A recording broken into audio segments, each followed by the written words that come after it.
last week, Raceland beat the Greenham County Musketeers in the first annual Iron Bowl, 35-13. Last week, Lucasville Valley lost to Piketon in Piketon, 35-7.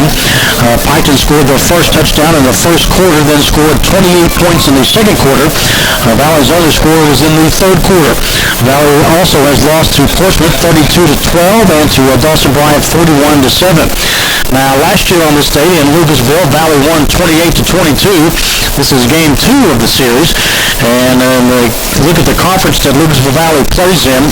The teams are Wheelersburg, Waverly, Minford, and Portsmouth West. And Charlie, this should be a pretty good matchup tonight.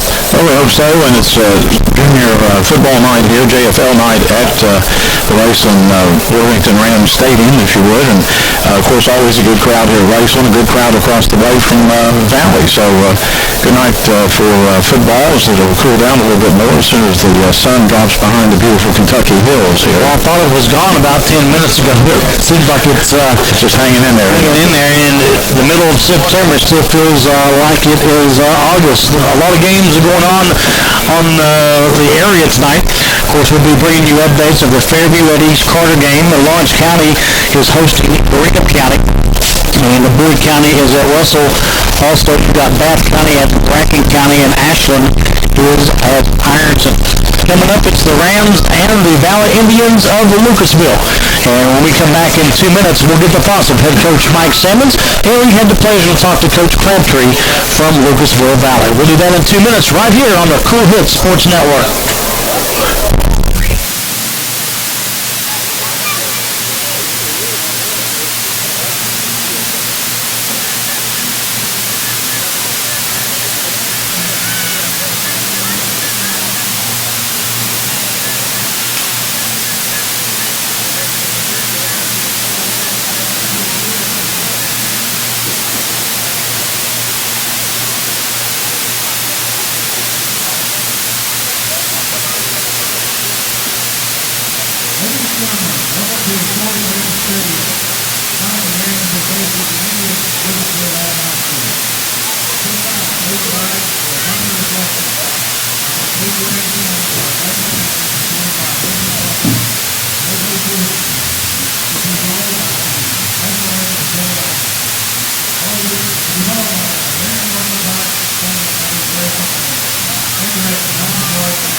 Welcome back into high school football on the Cool Hits Sports Network. Talking now with head coach Mike Simmons of the Raceland Rams. And Coach, another exciting night for you here tonight. The Rams are back at home. It's a JFL night, and your season couldn't start off any better for you coming into your fifth game undefeated. It's going to be pretty good. Yeah, I mean, obviously part of our kids, but it's like an approach each week, and obviously we don't get many home games. We get 5, some years we only get 4, and last year we played 8 games on our own, so every time we play at home, we take a lot of pride in that, so we're excited to be home tonight, and hopefully put a good product for our young kids and for all the people that hold our future. Kind of talk about last week, it was a big rivalry game, the first annual Iron Bowl, sponsored by, of course, Richard Howerton, and you went down the road and played your old assistant, Coach Gristle, and you came out with the victory. Had to feel pretty good. Yeah, I mean, we played really well last week, all 3 phases of the game. Obviously things you always need to improve on. It's only 4th game, so, on offense we felt like we moved the ball all night, left a couple scores hanging, and on defense we let up 2 big plays that kind of hurt us a little bit. Our kickoff team on both of their scores gave them a short field, so always things you can get better on, but again, anytime you go on the road in a hostile environment and come out on the right side of the scoreboard, you're going to be happy. happy and try to learn from it and move forward. Kind of a new series here for Lucasville Valley, game number 2. You went down there last year, and now they come to our place. Looking at the roster, they've got several seniors on the ball club. I've done a little research on them. They're 0-3. They're in a pretty good conference down there with Waverly and Memphis. What can you talk about them? Yeah, I mean, first of all, we got this series going just kind of on a whim. They were looking for games, and we were looking for games, and honestly, we were desperate. So it really worked out. We went there last year and had quite a war with those guys. We went up there last year. I think they had won 30-some home games in a row. Probably the best facility we've taken our program to in the 10 years I've been here. As far as facilities, it was just phenomenal, honestly, at AstroTurf. But it wasn't just that, it was the whole facility. So great environment for our kids last year. Unfortunately, we weren't able to make a play at the end, but we really battled that night. It kind of tipped us off on what the 2015 Rams could be. And so hopefully tonight, in Game 5 for us, we can kind of keep moving forward and kind of see what's in store for us going forward. I mean, Valley's a good program. They've been really competitive in that SOC over there, and then Williamsburg kind of went at it for the last 5 or 6 years, and Coach Crabtree over there, those guys do a really good job. So we're a prideful community. I would relate it similar to ours. So a good game for us. You know, we signed another 2-year contract, so we're really excited about that, and so it'll be a good battle here tonight. I know you've been busy. The season's halfway through. It's hard to believe. Have you got to see them, scout them, what they like to do? They might give your team some fits tonight here on JFL night. Yeah, I got a chance to see them one time in person. Of course, you know, every coach lives film from Friday night to the next Friday night. That's how life works. But, you know, they got a nice tailback, number 22. They had a lot of seniors last year. They're ready to do that a veteran-laden ball club this year as well. But again, they're going to try to run the ball on offense. They run the ball somewhere over 90% of the time, and they're going to try to keep the ball away from us. They're going to try to keep the game short. They're going to try to manufacture first downs, and try to keep our offense off the field. So very important for us that we eliminate big plays. They're very important for our defense that we get off the field on third down. They're very important on offense when we do get those opportunities to punch scores in the red zone that we take advantage of. In games like this, you can't let them hang out there. I know you're not big on individual performances. It's a team here at Raceland, always has been, but doing some research the other night, your boy Nathaniel Davison leading the state in Class 1A in passing, and you guys are in the top 5s. Is that, I know the kids, social media is huge. I know your coaching staff looks at it, but I know you guys take, you know they're talking about it. They've got to be talking about it in the schools, in the hallways, but I know when you're getting ready for practice, you know, when Friday comes, it's everybody, right? Yeah, I think probably maybe our best feature, we got 17 seniors, a lot of guys fight for one another, but really selfless ball club, and that's from Nathaniel, Bailey, you know, Cherry, Webb at receiver, and everyone else. And I think it really shows our performance on the field. Guys really celebrate and embrace each other when they have success. Obviously not enough good words I can say, enough praise for Nathaniel, but the growth he's had over the last year and the way he's carrying our ball club right now is phenomenal. Obviously this is Game 5, we're after Game 15, so really excited for him and everything he brings to our club. And you know, this is a great story. He's talking about a kid as a sophomore who's just on outside linebacker on the 11-3 state semifinal team, and you know, we come back the next year, we throw him back at quarterback, and he wants to play linebacker. He's kind of got that mentality, and we kind of had to take that away from him last year. And you know, we struggled a little bit, he struggled a little bit, and he really went to work this year on his, you know, I think his body and things like that. But you know, the most important of his game has been between the ears, and so it shows on the field. And very excited and very comfortable with him running our football team. Coach, get you a big win tonight on JFL night. We appreciate the time, and good luck against the Indians of Lucasville Valley. We'll see you after the ball game. Thanks, Kent. Appreciate it. Kent Lawrence with head coach Mike Sanders. We're back with more Ram football on the Cool Hit Sports Network in 2 minutes.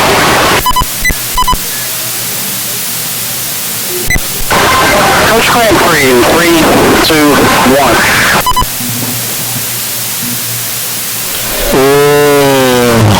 The full house, Charles.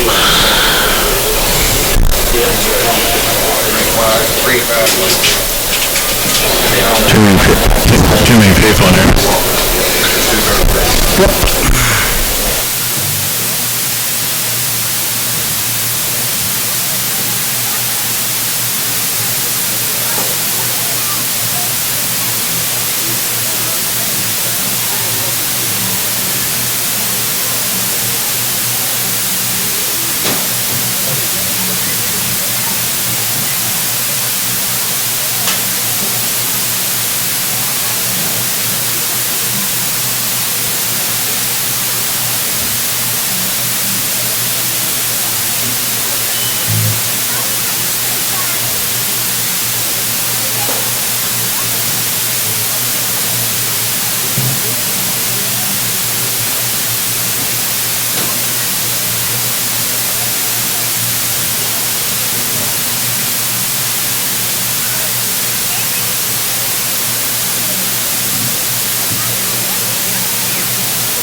Welcome back into the Cool Hit Sports Network. Kit Lobson now talking to the head man of the Valley Indians from Lucasville, Coach Crabtree. You make the little trip down from Lucasville way to take on the Raceland Rams, game 2 of this series you guys have started. Talked to Coach Sammons a while ago, who already renewed a 2-year contract. Last year, you got them down in Lucasville. I want to give you kudos. Got to do a game years ago with Chuck Greenslade down there. What a beautiful complex you guys have down there. But let's talk about football Friday night. It's Raceland Rams, ranked top 5 in their class 1A, and you guys, we'll start 0-3, but you're in a pretty good SOC conference down there. Let's talk about that conference. Well, the conference is tough. Obviously, our 3 non-league games we opened up with Portsmouth. Then we had the Cold Grove week 2, and then lost to Piketon last week. We graduated 20 seniors, and we were expecting to be a little down, not quite as much as we have been. We got a long road ahead of us this evening. Obviously, you mentioned Raceland's ranked in the state. We returned a lot of kids from last year's game, so we know what's ahead of us. So we just got to work on the things we can control, and that's what we've been preaching to our kids all week.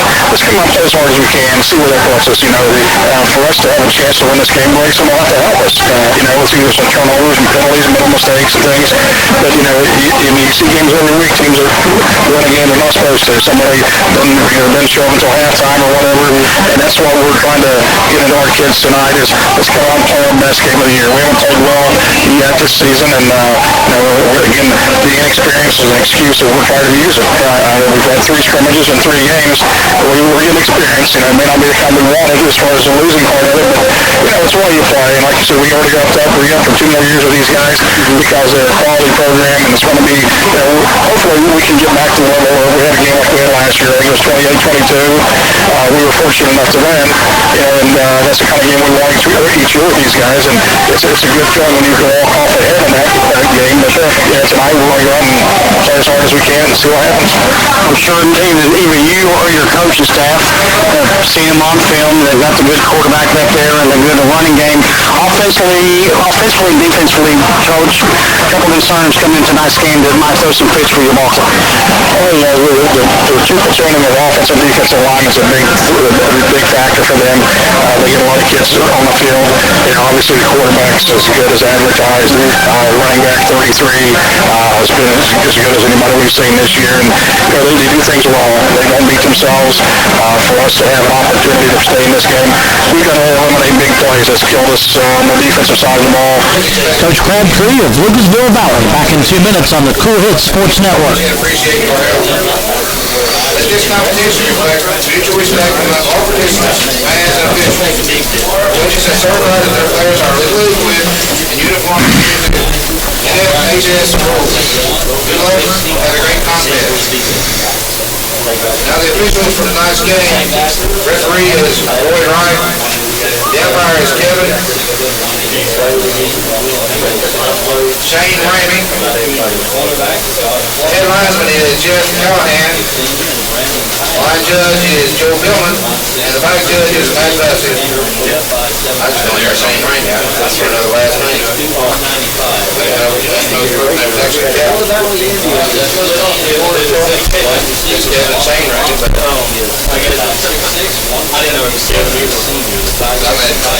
I was with him. We worked part-time with him.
Raceland and Lucasville Valley. The starting lineups being brought to you by Ashland Community and Technical College for a quality education at an affordable price. Stay close to home and attend Ashland Community and Technical College.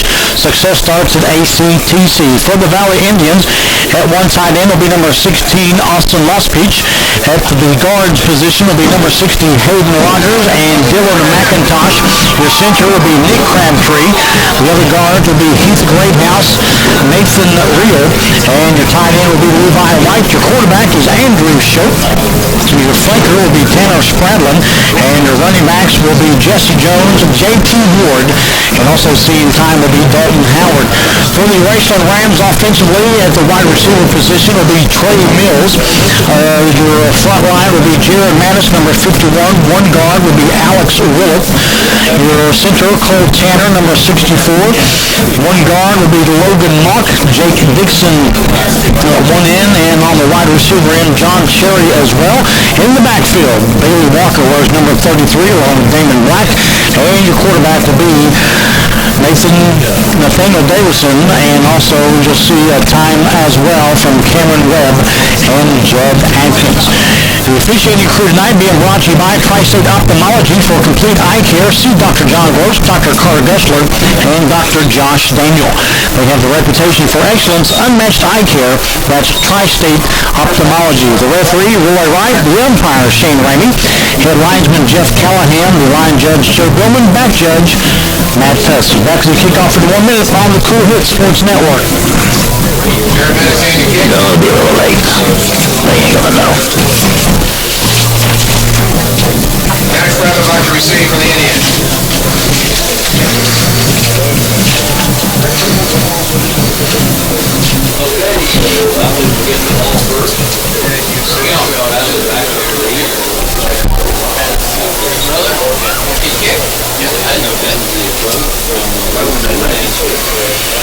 It's football time in Ramland!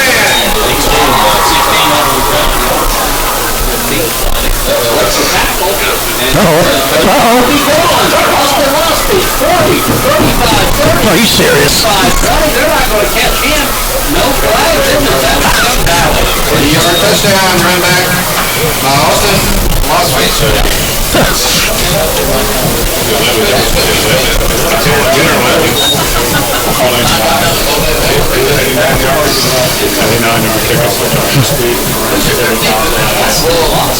Well, we've had the kickoff, and Austin Lospeach takes it from about the 5-yard line for the Lucasville Valley Indians and takes it all the way in for an Indian touchdown. No flags, and just like that, Valley is on the scoreboard. 11:44 to go in the first. And the extra point is good by Lucasville Valley. And just like that, kind of shot here at Raceland, but the Rams find themselves down right now early, 7-0 on the kickoff return touchdown by Austin Lospeach. We're back in a moment on the Cool Hits Sports Network.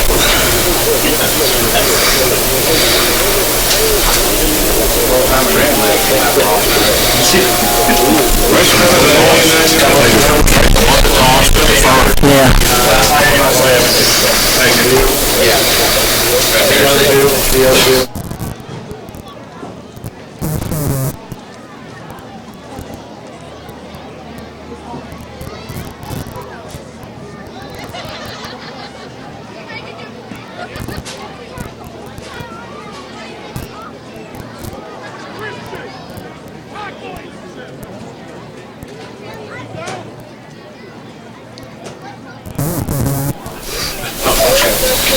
Is it 95 yards? 89. Andrew B. freshman year.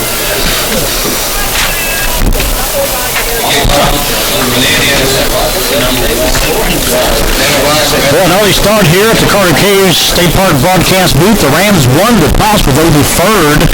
And Austin Lospeach takes it 89 yards to the house for a Valley touchdown. They lead early here in the first quarter. Charlie, they didn't waste no time, did they? No, not at all.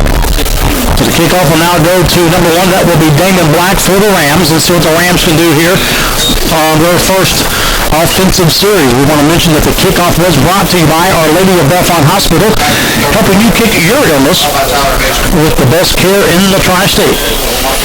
Last pitch took it 89 yards, Charlie, on that right sideline, and he was gone. Wasn't nobody going to catch him. He was pretty much untouched the whole way, especially after midfield. Rams in black jerseys tonight with orange pants, orange helmets, and the Indians with the purple helmets, pants, and white trim. As usual, Davison in the shotgun, Bailey Walker back with him, and the Rams have it at the 37-yard line. Davison back to pass, looking downfield, has a man, and he's got him, and that will be John Cherry. John Cherry breaking the tackle, he might score. Cherry close to the end zone. He'll jump in, no flags, and John Cherry scores. Just like that, the Rams answer quickly. 7-6. So Davison wasting no time to give it to Cherry. And the Rams come back and score a touchdown. So a lot of excitement here early on here in Ramland. We still got 11:24 to go in the first quarter.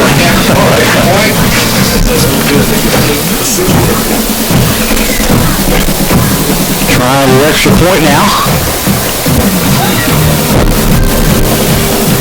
Luke Lemaster, who's been perfect most of the year for the Rams, will try it again. And it looks good from up here, and it is. We've got a tie ball game, and it's a dandy here from the Carter Cage State Park broadcast booth. 11:24 in the first. It's Lucasville Valley 7, the Rams 7. Back in a moment on the Cool Hit Sports Network.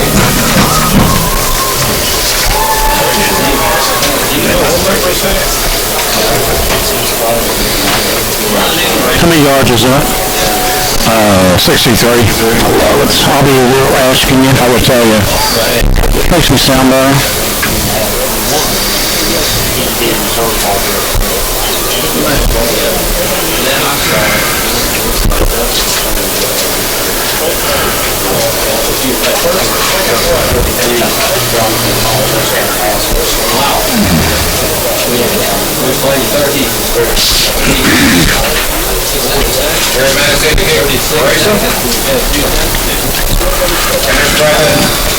And also, Washington's back on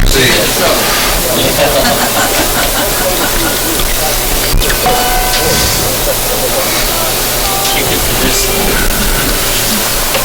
Back in the Carter Cave State Park broadcast booth. Got a good one going on so far. It's 7-7 as Nathaniel Davison just connected with John Cherry on a one-play 63-yard drive to tie it up 7-0.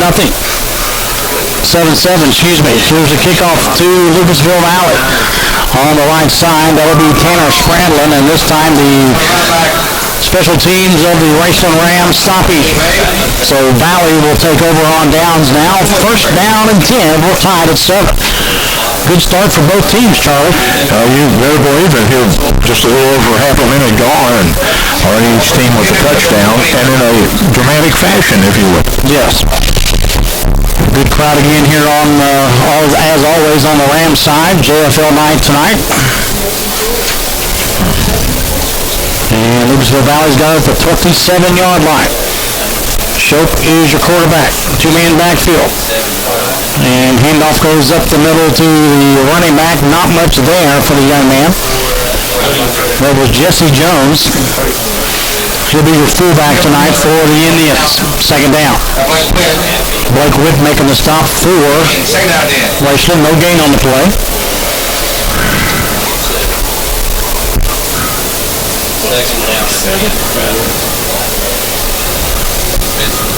Ball still at the 27-yard line. Two-man backfield again. One receiver to the left side. And handoff goes to the right side to J.T. Ward. J.T. Ward still breaking some tackles, getting some nice yardage there for the Valley Indians. J.T. Ward, 5'11", 173-pound junior, trying to get some yards there for Coach Crabtree. Hall making the stop for the Rams. And Ward will make it 6 on that carry, third down and 4 with 10:18 running on the clock.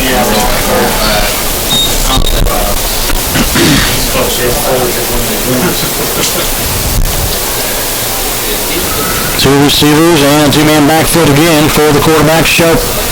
He's in the pistol. He looks to the left side and cannot connect with his flanker, Tanner Spradlin.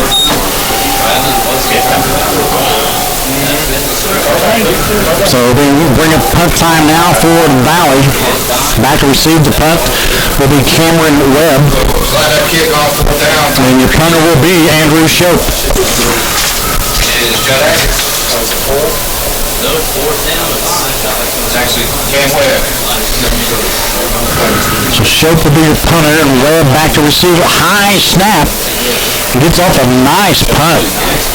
Nice punt. And Webb hit the football, fumbled on it. A couple of Valley players got it, and I think Valley got it, Charlie. Looks like Valley got it, and they did. Coming up with the football was number 14, Tyler Mitchell. He hit Webb in the hand, but he thought it went behind him. He went in front of him, and a miscue there, and Tyler Mitchell comes up with the football for the Valley Indians. Big break there for special teams, Charles. Yes, sir. Sports ticker update. Greenham County is leading Lawrence County right now, 12-0. That game being played in Lucasville this evening. It's a good start for the Musketeers down at Lawrence County.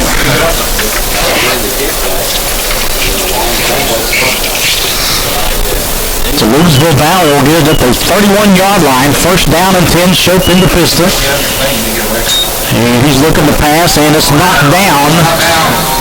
Coming up to knock it down was Christian Harris, second down Valley.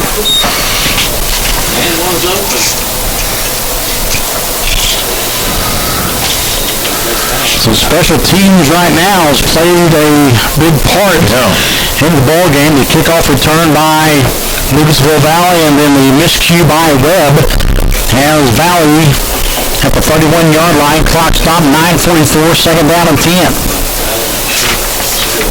Same formation, two-man backfield, two receivers. And handoff goes to the right side to Ward. Ward breaks one tackle, close to a first down. He might have got it. Run brought down by Isaac Wallace. Wallace making a stop for the Rams. Gain of 8. Third down 2. We're getting 8 on that carry. Ward going to the right side. Valley needs 2 for a first down. The ball at the 22-yard line. Shope now under center. Two-man backfield. Goes to Ward again. He goes to the left side. He's got some room. He's got the first down, I believe. Ward going from right to left, and he'll get a Valley first down, stopping the clock at 9:02. Austin Lospatch took the kickoff for a touchdown, and then Nathaniel Davidson connected with Cherry, and we're tied at 7.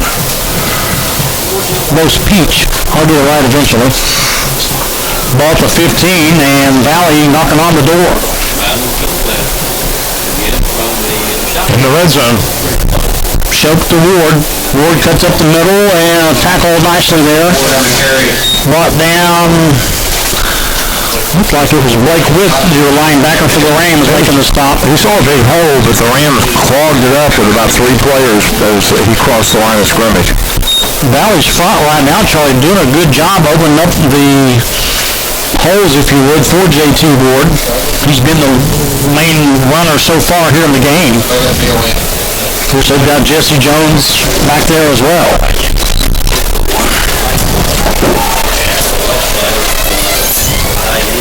Under center will be Shope. Second and 8, they being the Valley Indians have up to 13.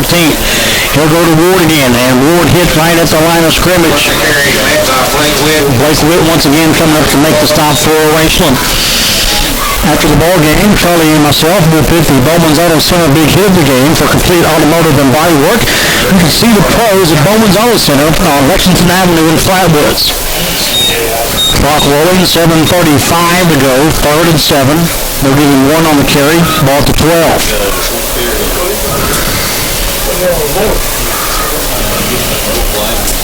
Two receivers to the left.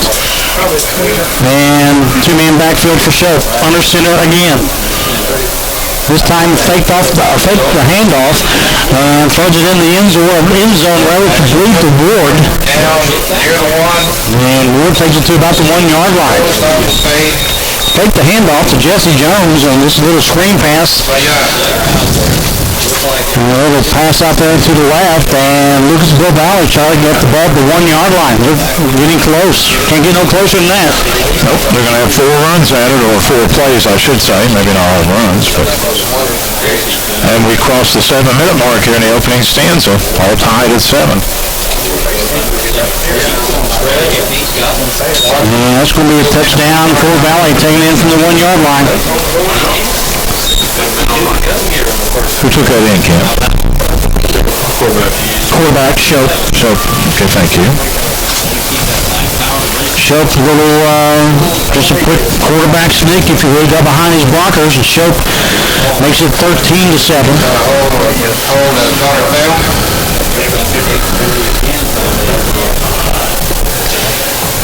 And Ruby will try the extra point. And it is no good. We've got a good one here in Ram Nation land right now. 6:52 to go in the first quarter of play. And Lucasville Valley has scored again. They lead early, 13-7. This is high school football on the Cool Hits Sports Network. I want to recognize our season sponsor. 8 plays. 2 minutes, 55 seconds. Kentucky Automotive Center. 31-yard drive. Love it. Dan Clark Karate Studio.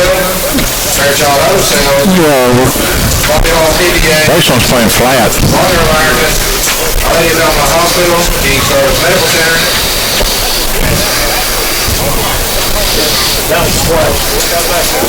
Game ball sponsors. Stokes Pharmacy and Advantage Plus Realty.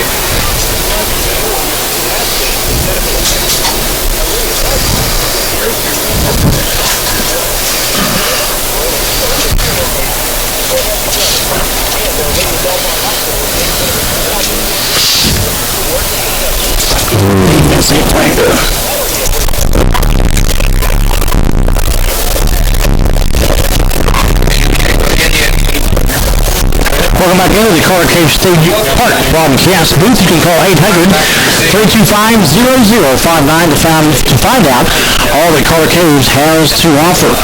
Well, the Valley Indians score again on a 1 yard run by the quarterback Shope. The Gaten Ruby point after touchdown was no good. And Valley leads right now 13-7 on 8 plays, 31-yard drive with 2:55 to go. Didn't take long. The Rams will try their turn this time. A little delayed pickup by Walker to get the ball out for the Rams past the 35-yard line. Of course, that scoring summary brought to you by Kentucky and Ohio Automotive Centers in Grayson and Portsmouth. That's where you can score big when you purchase your next vehicle from the good folks at Kentucky Ohio Automotive Centers. That time, Charlie, the play for Valley Indians, this is the miscue. They're on a kickoff by the Rams and really gave Valley good field position to score. Yeah, just 31 yards. That's all it took. The Rams will have it first down and 10, 6:45 to go in the first. They've got the ball at the 37-yard line. And the Rams showing passing all the way. Davison, same play as last time.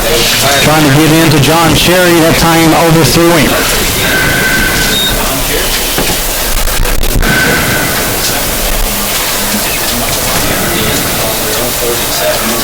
The Rams will have second down and 10. Clock will stay at, ball still at the 37. 2 wideouts to the left, 1 to the right. And Black and Walker in the backfield. Davison in the shotgun. He'll go to Walker. Walker hit right at the line of scrimmage, and he's going nowhere. Lost a couple. Big defensive tackle Heath Grayhouse. 5'11", 200-some pound senior hit Walker right at the line of scrimmage, and Charlie Walker had nowhere to go. Yeah, they'll say they put on 36, so it'll be loss of 1. His full progress. Clock rolling, 6:12 to go. 3 receivers now to the left, 1 to the right for Davidson. Showing pass, looking downfield, has a man. He's got him, it's wide open. That will be Cameron Webb. Cameron Webb all the way down past the 30-yard line. That'll be a first down for the Rams. And that's a Brent Roark Nationwide Insurance first down. For all of your insurance needs, see the Brent Roark Insurance Companies in Moorhead Grayson and in Flatwoods. Davidson had some mustard on that one, and a first down for the Rams. All the way down to the 29-yard line. Davidson, Walker goes in motion. Walker with the ball. He'll get a couple. Hit up front by J.T. Ward. Rough running up the middle. Not much there.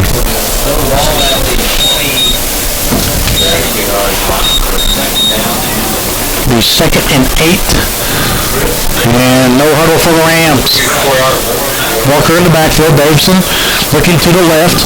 Now goes into the middle and wide open was John Cherry. And Cherry's down to the 10-yard line. I think his knee went down, dude. His knee went down earlier than that. He went down about the 17, looks like. Okay. So he'll go down to the 17. I'll back up a little bit. They will get a first down, though, for the Rams. They will. Another Brent Roark Nationwide Insurance first down. Yep. I got a little ahead of myself. I was giving him to the 10, and he didn't make it. Davidson kind of fumbled the snap there a little bit, but lets it fly in, and the Rams are making it look easy. And they better be careful. They're going to have a taunting. If they don't watch it, the official almost went for the flag, almost had a taunting call on one of the Rams. Catching the football for the touchdown there was Cameron Webb, and the Rams will now score again. Okay.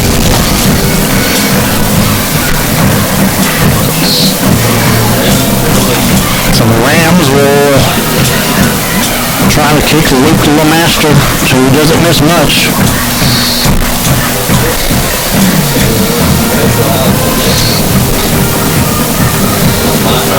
Well, we've got a good game going here at Raceland. They think it can go for two.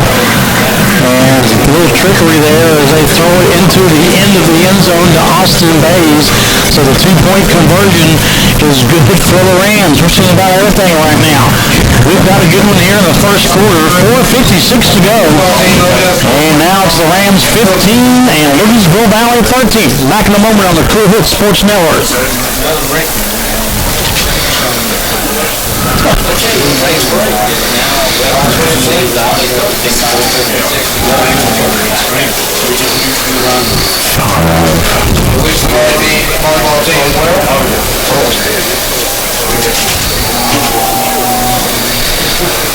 That was 5 plays, minute 49, touchdown, and it went 63 yards. Thank you, Charles.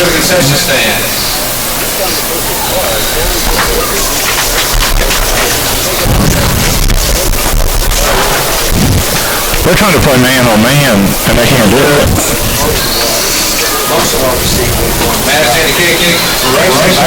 I will tell you.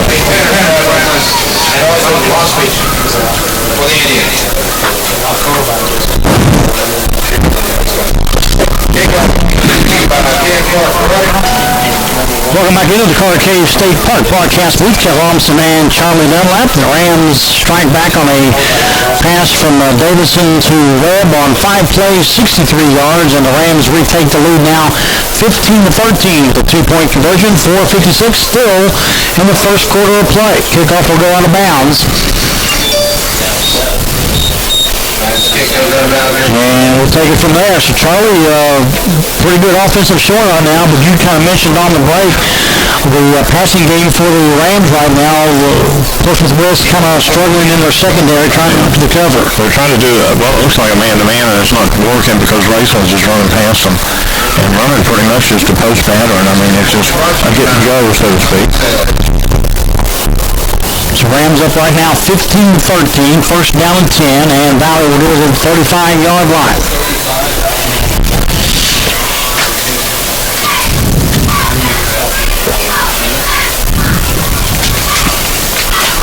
One far receiver to the right, to the left, and at formation for Shope. It'll go to Ward to the right side. Ward trying to cut up to the right side. Still on his feet.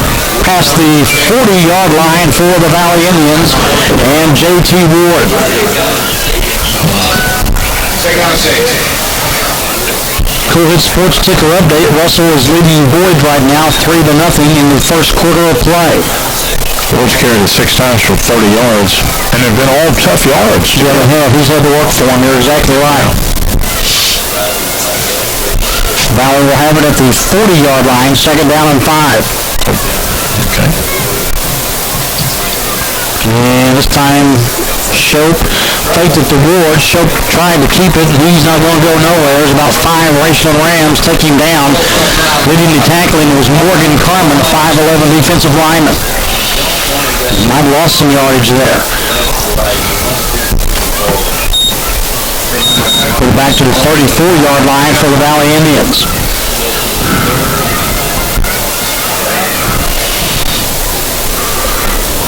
.345 to go in the first. And the Indians face a third down and 11 now. The ball at the 34.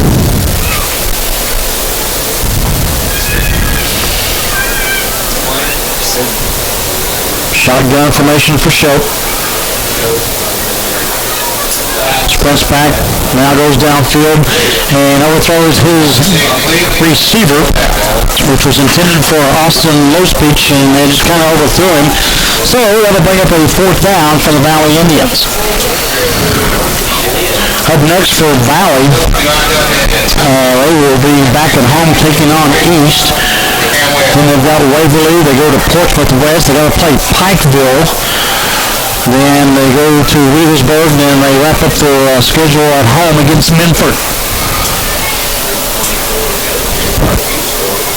So Andrew Shope to punt. Gets off another nice punt. That's 2 good punts he's had, Charlie. That one was a whole lot of bounds.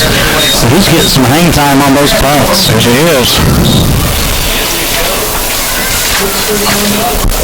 About a 45-yarder or so. Bringing the last 2 punts have been really nice. College football tomorrow is underway again. New Mexico State will be at Kentucky. Akron is at Marshall. Florida State's at Louisville, and Ohio State will be at Oklahoma. That'll be a good game. I think that's going to be on TV tomorrow night.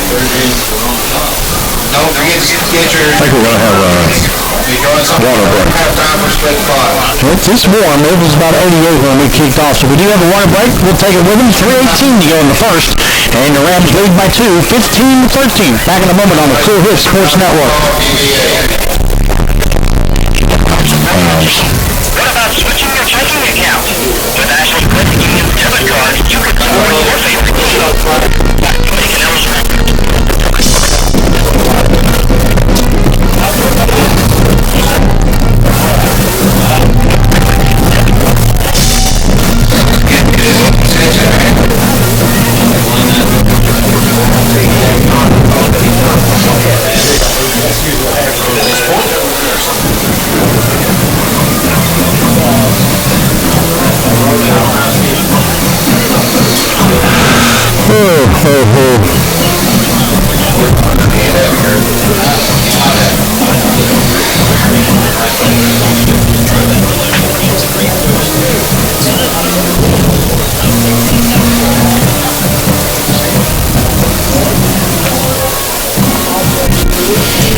Welcome back into the Carter Cave State Park broadcast booth, and you can call 800-325-0059 to find out all that Carter Caves has to offer. We're on a water break, and as the water break is going on, referee Roy Wright and Coach Crabtree of the Valley Indians having a conversation. I think we had unsportsmanlike conduct on Valley. Yes, you're right.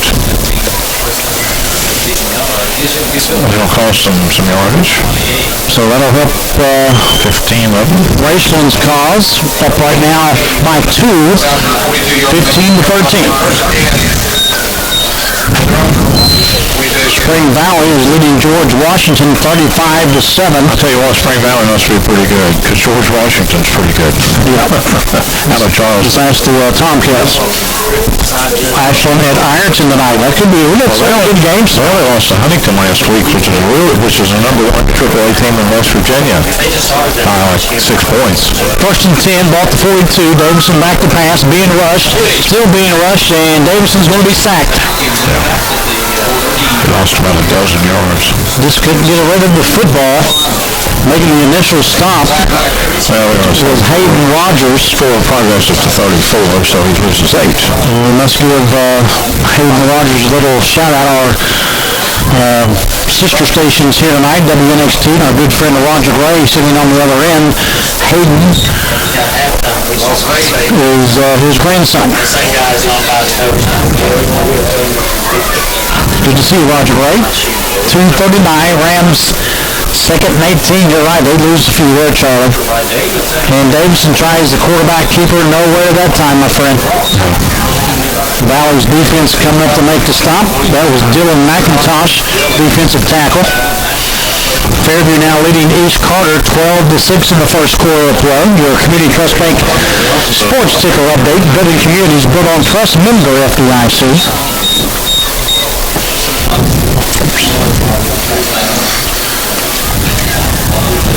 The Rams now looking at 3rd and 19. The ball at the 33-yard line. 3 receivers to the far side, 1 here to the right. That would be Webb. And Walker's your lone back. Davidson going back to pass, looking downfield. Lets it fly and making a great catch. It's Cameron Webb. Webb took it away from 2 people. He'll take it in for a touchdown. No flags. What a catch by Webb. Woo! That was. Nice. He put it right there. Can't do much better than that. What a great catch by Cameron Webb. 3 plays, minute 28 for the TD. And a 67-yard touchdown. Davison just put that right where it needed to be. And credit Webb, Charlie. He went up and made the catch. The master for the point after touchdown for the Rams. Right now it is 21-13.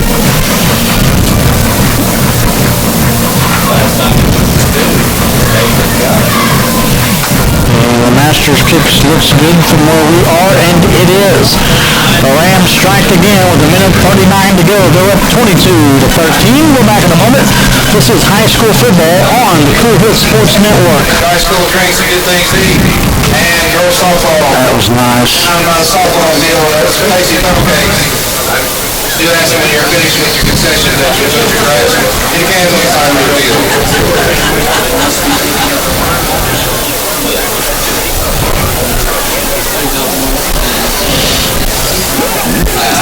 It's 8 o'clock.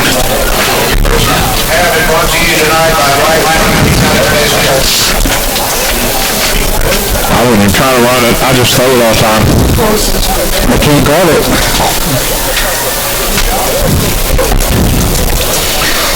That took, 3 plays, 67 yards, minute 28. That sounds good. I'll do that. I will tell you. Kickoff 14 on 10 points for all right.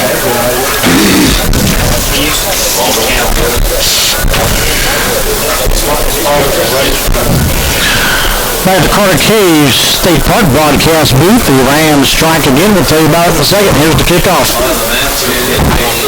And it goes right down the middle. And the Valley Indians will bring it up past the 30-yard line. It's about a 20-yard return. Here's the 30. On that one for the Tanner Sadlin was getting the kickoff. He'll bring it back up to the 30. So the Rams once again strike on a Davison pass to Cameron Webb. The master came on for the extra point. It was good. It took 3 plays for the Rams, 67 yards, a minute 28 to go. It took a minute 28 for them to do that, and the Rams now up 22-13. Right now, Charlie, the name of the game is Valley really just can't cover the receivers for Raceland. Flag on the play. before anything got started. Probably winding up wrong or something there. 5 yards on Raceland.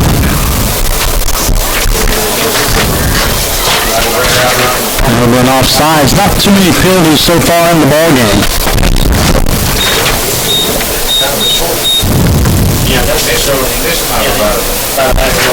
So a minute 33 to go. Valley will get it. Move it up to the 36-yard line. And 2 receivers to the left. Shope's under center this time. Hands it to Ward. Ward bounces off one of his front men and can't go nowhere. He's brought down. Sherry and Bays making a stop for Raceland.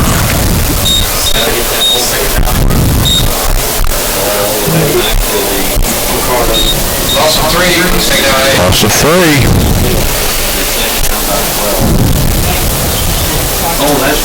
Make it 2nd down and 8 now. As you mentioned, Charlie, the loss of 3 down to a minute. Valley will have it at the 28-yard line. Shope under center, 2-man backfield. And pitch out goes to Ward right side, trying to cut up the middle. Not much there as the Rams defense pursuing on that tackle, led by Blake Whip that time. Isaac Wallace in there as well. Gain of 6. Didn't look like he got 6, but he did. Yeah, Good running. Yep. Hard runner. He's carried the ball 8 times so far. Down to just 20 seconds here before the end of the first quarter. Lachlan Wood, first quarter. It's taken about 34 minutes. Not bad. Of course, I played jinxes, so we'll have triple overtime or something. 2-man backfield again for Mr. Shope and the Valley Indians. Fake handoff, little screen pass over here to Ward, and he's hit back to about the 45-yard line, and that'll bring us to the end of your first quarter of play. Got a good game here in Raceland tonight. It's the Raceland Rams after 1 quarter of play, leading 22-13. This is Ram football on the Cool Hits Sports Network.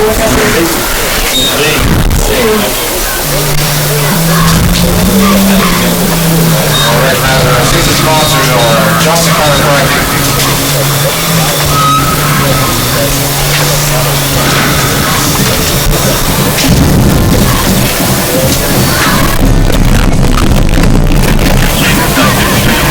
D is running the game.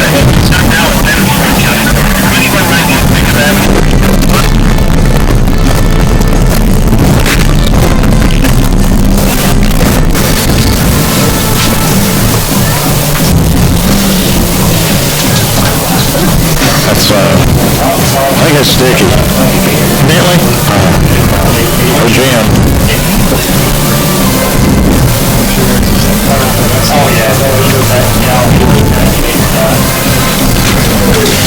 No, wrong. 4th and 3. Kit Robinson and Charlie Dunlap back on the Carter Cave State Park broadcast booth right with us tonight for Raceland Ram football on the Cool Hits Sports Network. It's 4th and 3 now for Valley. Ball at the 39-yard line.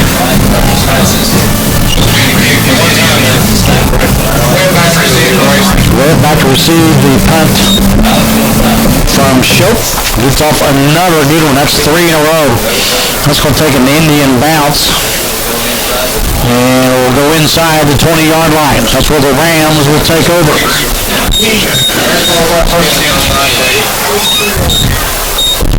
Yeah, he's punted really well. He had a 35, a 45, and a 44 or so. He's really getting plenty of time to get it away as well. You better believe it. So the Rams now will try it again. They lead right now 22-13, and we just get underway here in the second quarter.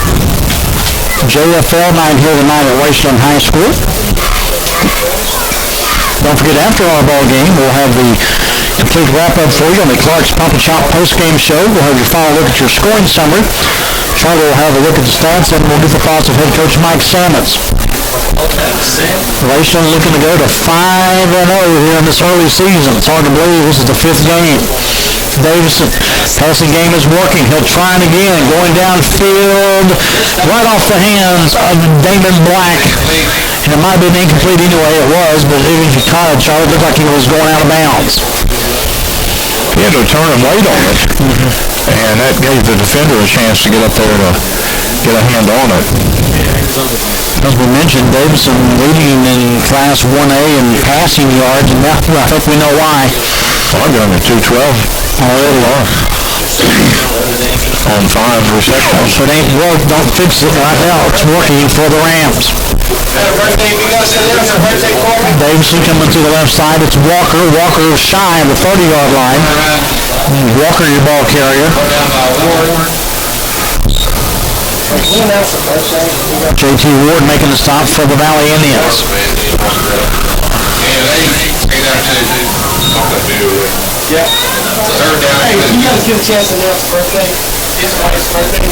Third and 10 now, the ball to 28.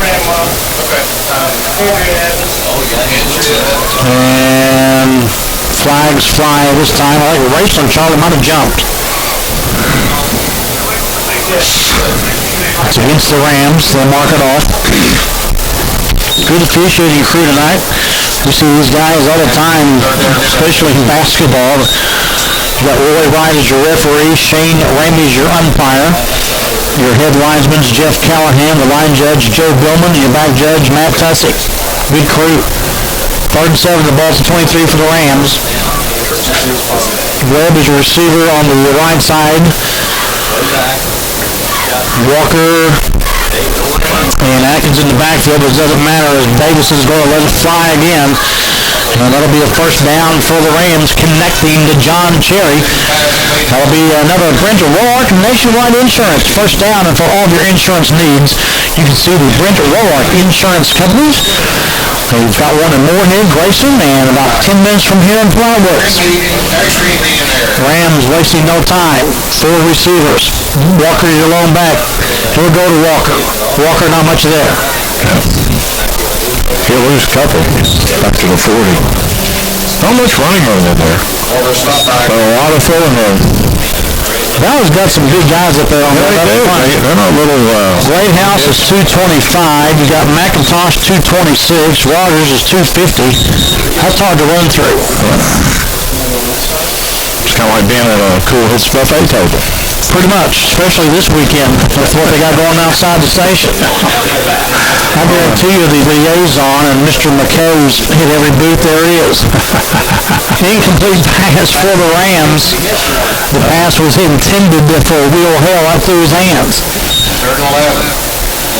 Them boys will be, I'm saying they need to go on a diet next week, but they won't. No. There'll be some good eating down there this weekend. It's Pogue Landing Day. Of course, kudos to my friend Philip Stewart. His last year, he's done a great job, and after this year, he's turning things over. Steve Ashland doing great things. Back to football, 10:04 to go. Rams have it to 41. Davison in the shotgun. Walker. It's going to be a pass. Davison looking downfield. He's got a man. Oh! In the hands and out of the hands of Cameron Webb. He had him, Charlie. Yeah, he did. Mike Sammons knows it, too. He had a touchdown if he caught it. That was a nice pass. I tell you, Davison's going on and he throws a good tight spiral. Well, I've talked to Coach Sammons, of course. This is the 4th game I've had for the Raceland. When Davison's in that shotgun, or even in the under center, he just has a really good feel for the football field. 4th and 11 on the 41. The Rams show that they're going for it. Yes, they are. But will they? Let's see. Both teams still have all their timeouts left. Yeah, I guess they are. Going for it. Davison wears it out. And no, had him again. He caught it. I thought he dropped it, but he caught it. Yep. Over the middle. John Cherry catches it. Looked like he bobbed it, dropped it.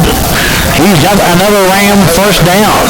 The Rams not being shy, Charlie, of going for it. 4th and 11. And they will pick up another Brent O'Rourke Nationwide Insurance first down. The Rams trying to catch the Indians off guard with the no huddle. Showing pass again. 2 receivers to the far, 1 to the near. 2-man backfield. Davis, a little screen here left side to Trey Mills. Mills will get passed down to the 35-yard line. Stay in bounds. First catch for Mills tonight. Stop made by Andrew Shook. Shook making the stop for the Valley Indians. And Cody Smith. Gain of 5, second down and 5. Second and 5 for the Rams. 9:10 to go before the break. Ball to 33. Davidson this time to the far side to Black. Black getting some good yardage. Brought down by J.T. Ward. Made by Ward and Mitchell. Rams just kind of keep you on their toes with the running game and the passing game, and especially with the no huddle. They'll keep it going. Fairview is leading East Carter in the second quarter of play, 12-6. Community Trust Bank Sports Ticker update. Clock continues to roll with 8:40 to go in the second quarter. Davis looking in the end zone. He's lobbed it. Davis lobbed it. That's all he had to do. Davison to Cherry, and the Rams making the passing game look easy. Second TV catch by Cherry. 27-yard catch. 27 yards for another Rams score. Atkins will hold for the Rams.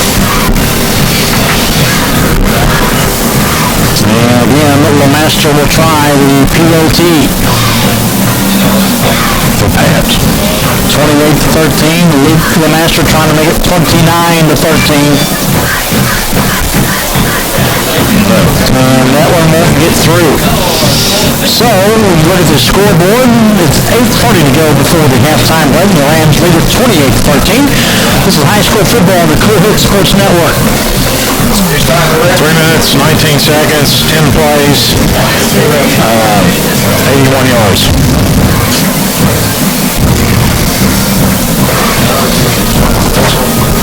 They can't guard the pass and get up. It's on the Rams white wish. Whistle left by Andrew Evans. Happy birthday to I mean, it's unbelievable the food they're eating up there. Well, Jeff's had to go get it.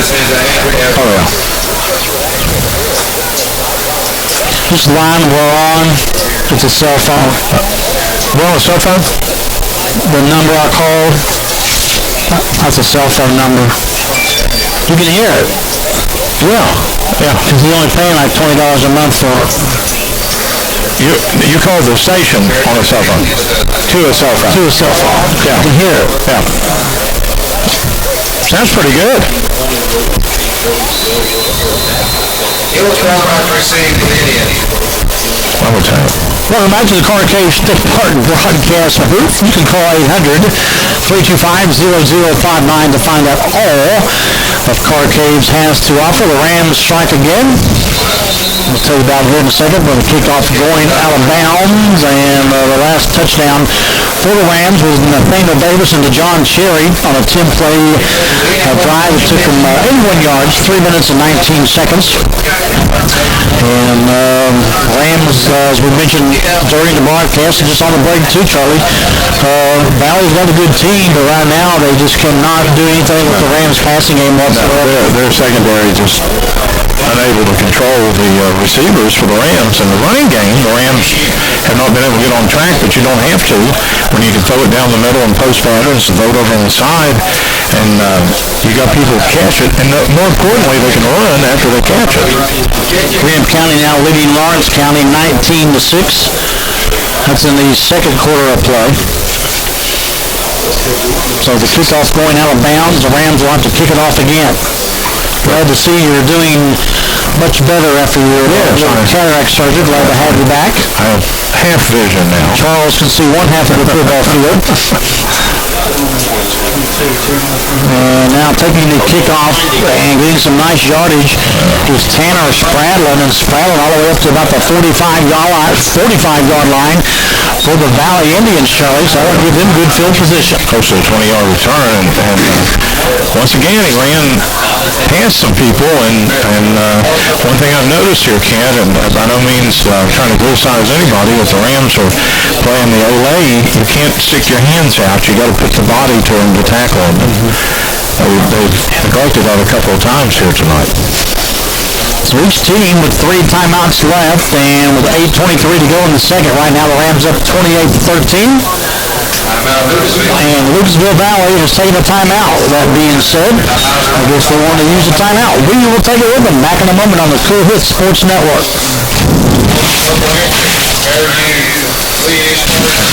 But that was on cue. Ross County 12-6. That's a front Baylor leading Iron at 14-3. Russell 10, County 0. Gary had it already. Gary had this one.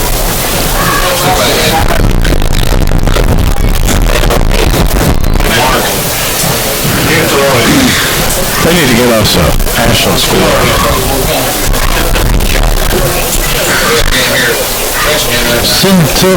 Still looking East.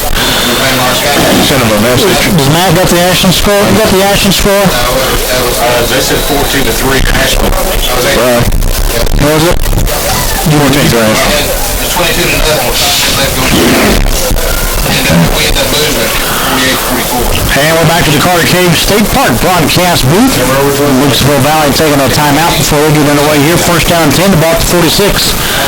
Shoot back to pass. Nice catch by an Indian receiver down there to catch it. Getting a great grab.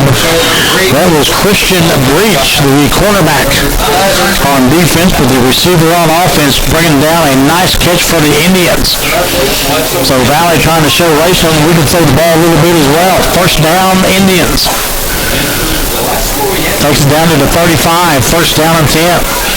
That's just a little slant pattern, nothing fancy. It don't have to be fancy, though. Now Shope under center. And he'll give it to Ward. Ward's got some room on the left side, maybe 2 yards. Ward's a good looking back. Only a junior. That's his ninth carry. Ward on the carry, stop made by Isaac Wallace. Gain of 4. He got 4 on that, so. Second down and 6 now for Valley.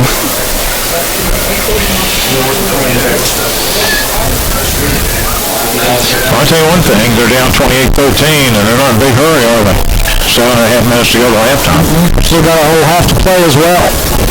Again, Shope under center, 2-man backfield. And that time it goes up to the fullback, Jesse Jones. Not much there for that young man. Yeah, he lost a yard or 2. Backfield by Isaac Wallace. Wallace again coming up to make the stop. I'll be honest with you, Charles. I've had Raceland on him for the Ashland game and this game, the Greenham game, and the East Carter game. And I'll tell you what, Isaac Wallace is the real deal back there defensively for Coach Salmons. He certainly is. Last couple of years, I've seen him mature at that position. Because you've covered him quite often too on a full-time basis. Yeah. That's just one of few that the Rams have. They've got some experienced people who play in some big games. Shope third down and 7, going for all the marbles, and he is connected for a Valley touchdown in the end zone. Catching it was Christian Breach. Threw it from the 33-yard line. 33-yard line. And he had a couple of people on him, but he just reached up over their heads and got the ball. So he had a step on him. Dandy passing game tonight. This has certainly been one. So Christian Breach will take it in from the 33-yard line. Let's see here. We'll do the math. There's a minute 58, and I've got a 5-play drive. And a touchdown. Valley going for 2. Shope under center. And he'll roll out to the right side, and the 2-point conversion will fail. But the Valley Indians have scored again. We've got a good ball game here at Ram Nation. 6:32 to go in the second quarter. Rams will get it when we come back. They're up 28-19. We're back in a moment here on the Cool Hits Sports Network. Johnson Chiropractic, Kentucky Automotive Center, Kurt Robinson State Farm, Tim Clark's Video, 33-yard pass. Bobby Hall, PDA, Hold on just a second. I will tell you here. It was a 5-play drive, minute 58, 54 yards. Simple math. A lot of scoring tonight. I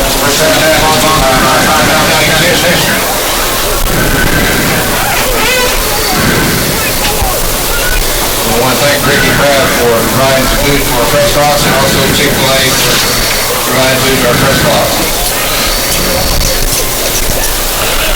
Players.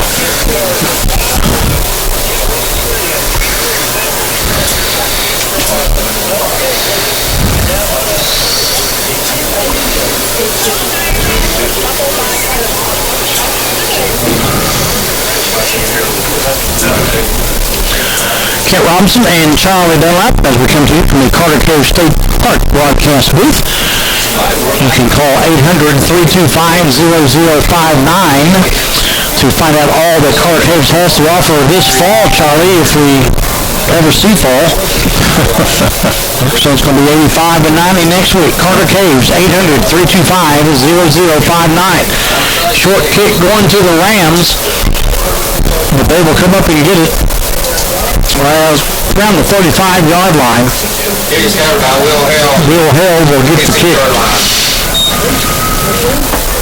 So the Indians come back and score on a Andrew Show pass to Christian Breach on a 5 plays, 54 yards. It took a minute 58 for the Indians to score. And 28-19 now your score. Rams with all their 3 timeouts left, and the Indians have 2. First down and 10. Rams at the 36. 4 receivers to the right side. Nobody in the back. Dobson in the shotgun. Of course, he's looking that way. Got 4 to choose from. A little bubble pass. To Black. Black's got the first down, shy of the 50-yard line. But he will pick up another Brent Ward. Nationwide Insurance, first down. And Davison continues to rack up the passing yards. Another Eric Green there, first down. Now Walker and Black in the backfield. 3 receivers. Black will get it. Cuts up the middle. Still on his feet. That's right. Black on a carry. About 4 yards. Cody Spence looked like made the stop for Valley. Gain of 3. 3 on that carry for Black. 5:53 to go in the second. Stands the ball right at that 50-yard line. Screen pass was hit at the line of scrimmage. That's the 17th attempt by Davison. I'm going to run out of room here. Lost pitch. Knocked it down. 3rd down and 7 down for Raceland. He's 11 out of 17. Not bad. And closing in, and I've got to double check this on 300 yards in his first half. It's incredible. He's had a bunch. Incredible. Yes, he Got another 7.5 to go. There's another pass on the far side. Black, or was it Black? Webb. Okay. That's good for another Eric Green. That'll be another first down, and they will move the chains across the way of Brent O'Rourke, Nationwide Insurance. First down for all of your insurance needs. See the Brent O'Rourke Insurance Company in Moorhead, Grayson, and Flywoods. Raceland on the move at the 5:35 mark. Oops, gotta write that down. Here's Walker going to the left side. He'll cross to the 35-yard line, down to the 30, still on his feet. Won't go out of bounds. Finally does. Stays in bounds, actually. The clock will continue to roll. He's a tough runner. Comes in about 5'9". They got him listed at 185. National leading Ironton 14-3 in the second quarter. Walker got 8 on that. 2 receivers now to the right side for the Rams. Walker up the middle. He'll get to the 25-yard line and more. They just needed a couple in it. I think he got that. Got about 3 or 4, didn't he? Another first down for Raceland. Another Brent O'Rourke Nationwide Insurance first down. 4:53 to go here in the second quarter. It's 28-19 Raceland, but they're on the move. Ball to 22. There's a good crowd here. Good crowd from over Valley and Lucasville. Not bad. There's always a good crowd at Raceland. Good little trip up to 23. Lucasville's not that far. Davison, 2-man backfield. He's in the pistol. Delayed handoff to Walker. Walker getting some more. He's still getting hit. Getting hit by 3 different Valley folks and just keeps on motoring. That's your Bader Walker for you. Inside of 15, he can take a hit and keep on ticking, as they say. Game 9. You got 9 and a timeout by Valley. And we will take it with them as Valley will take a timeout. That'll be their second timeout of the ball game. We're back in a moment on the Cool Hit Sports Network.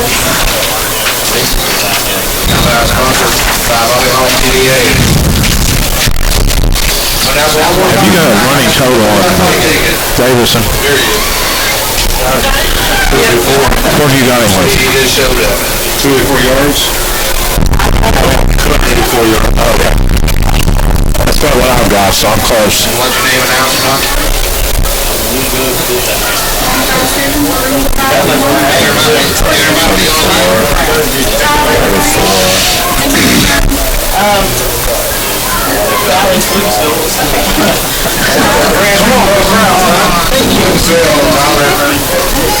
You said 234?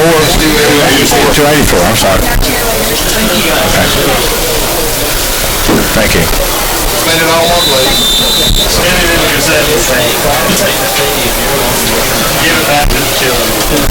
Well, welcome back into the Carter Cave State Park broadcast booth. Call 800-325-0059 to find out all that Carter Caves has to offer. The Rams have the ball at the 13-yard line. Yeah, and that red zone again. Wanting more. Davison in the end zone, in the corner, has a man. Did he stay in? Touchdown Rams from the 13-yard line. Who caught that?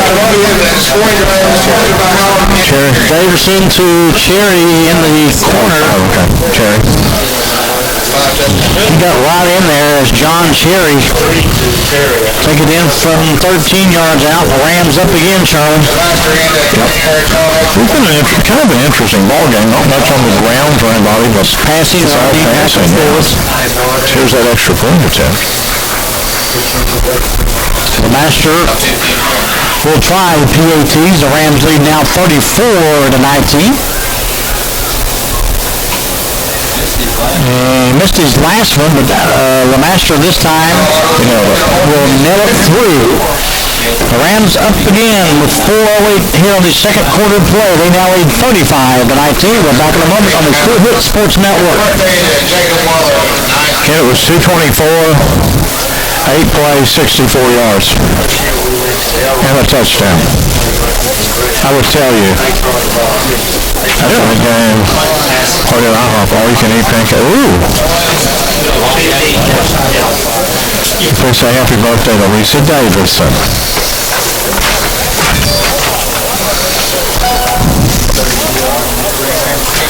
Have it all. Have it all. I do it on that.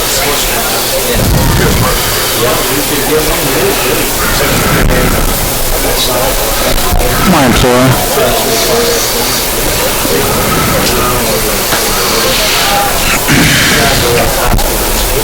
Russell up on Boyd. Hank Silver will not be happy. Hank's going nuts. Welcome back into the Carter Cave State Park broadcast booth. The Rams score again as Davison finds John Cherry deep in the end zone to make it 35-19 with the help of the Luke LeMaster point after touchdown. Took the Rams 8 plays, about 64 yards, 2 minutes and 24 seconds to connect with that. I want to say happy birthday to Lisa Davison. So Lisa, happy birthday. There you go. The Rams will kick it off. He's taking it to the 20-yard line. And the player for Valley going the wrong way, but he'll get forward progress. That would be Moskovich. So Charlie, as we were talking on the break, a little bit of everything in tonight's ball game, a little pass, a little run, and special teams played part early on in the first quarter. And the passing has been, especially on the Rams side with Davison, has been spectacular. Right now, I'm going with 297 yards in this first half through the year. Still has another half to go. Yeah. I got a feeling, though, if they get many more, we'll see some other people. But you never know. He's having quite a night. So Valley will now take it. And on the left side was J.T. Ward. Can't get anything, I don't believe. And Cherry, I know you call an awful lot on offense, also on defense. Rams, they got so many versatile players, they can do it all. And, that's maybe one of the reasons they're undefeated right now. I mean, they've got a good team. Look at it. And as I mentioned, they've got experience here of kids not only regular season, but they've had a lot of postseason play in the last couple of 3 years. And those kids have grown up with that. And they probably will this year. Shope, the two-man backfield, he's in the shotgun, fakes the handoff to Jones, and he's in trouble big time as he's sacked by the Rams. Making the leading tackle was Isaac Wallace. We've got a Valley player coming up gingerly. That's the quarterback, Shope. Raceland will take a timeout. 3:10 to go. The Rams are up 35-19. This is Ram football on the Cool Hit Sports Network.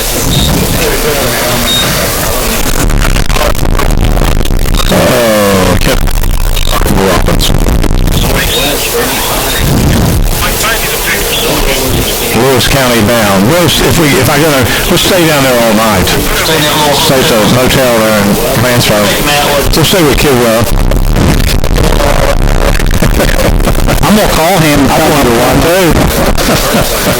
Well, I'm going to need 2 seats. I'm going to need 2 seats. Yeah. I mean, I'll probably go. Fleming's got to use the phone line. Yeah. I will tell you.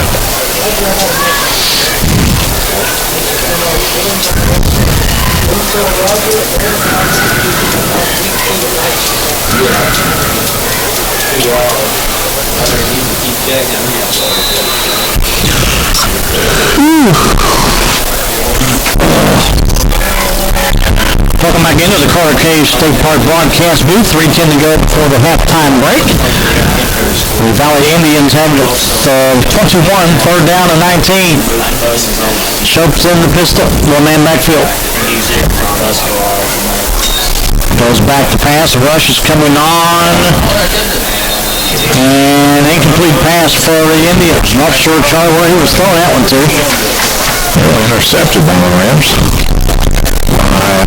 Nearly intercepted that was Blake Whit. So quick third down and out for Valley. And we'll have to punt. Punt will be Shope. Punter will be Shope. Webb will be back to receive the punt.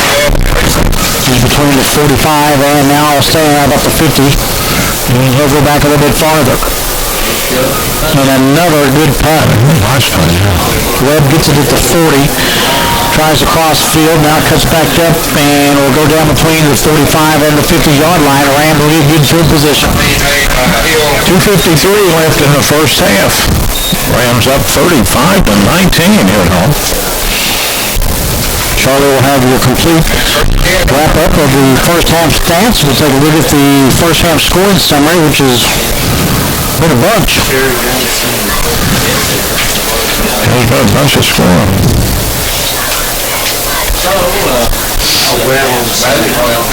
54 points scored between the two teams. Yeah, I mean, it's been an First half, of course, the majority, of course, going to the Rams, leading 35-19. They bet the ball, 2:53 to go.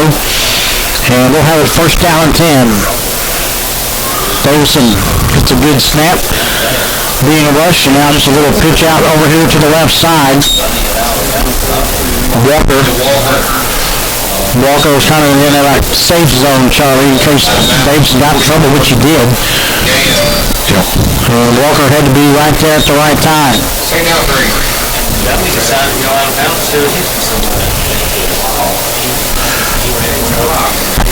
And he ran out of bounds, so only took 6 seconds off the clock. 2:47 till the halftime. Davison standing about the 50-yard line. He'll roll over to the right side looking to throw again. And it was intended there on that far side to John Cherry, but kind of pretty much overthrew him that time. The Rams are trying again. They'll stop the clock with 2:43 to go. Third down and 3. Ball will remain at the 44.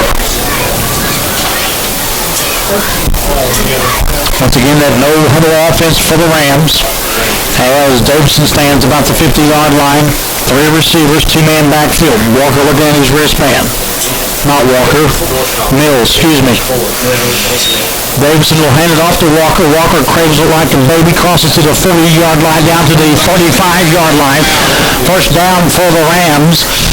That'll stop the clock at 2:46. Kent Robinson, Charlie Dunlap with you from Raceland tonight. The Rams leading 35-19. And that'll be a Brett Roark Nationwide Insurance first down for all of your insurance needs. You can see the Brett Roark Insurance Company in Moorhead, Grayson, and in Flatwoods. Grayson will have it first down and 10. Ball now to 36. High snap to Davidson. And gives it to Walker. Walker, a nice play on the right side. He's looking toward the end zone and still on his feet. Walker takes it almost into the end zone. And the Rams will have it first and goal. Another Brett Roark Nationwide Insurance first down. Yeah, Walker was kind of coming off of the right side of the center, and there was nowhere to go. He bounced off, looked like a pinball, and he took off down the right side and outran several of the Indians before they caught him at about the 6-yard line. First and goal at the 6 for the Rams, wanting some more here. Walker and Black in the backfield. Red receiver Black will get again the block from Walker. And let's see if Black got in. And he did. Yes, he did. Black will take it in from the 6-yard line. The Rams score again. The Rams. 4 seconds on the drive, 6 plays, and a 51-yard drive. Now the clock, stop the clock with a minute 49 to go. And LeMaster will try the extra point.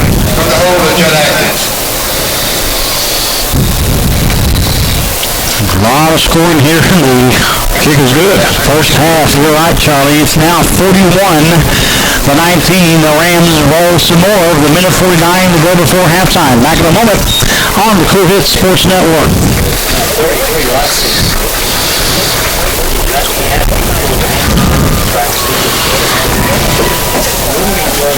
It was minute 49. Hold on a second. Let me get back over there.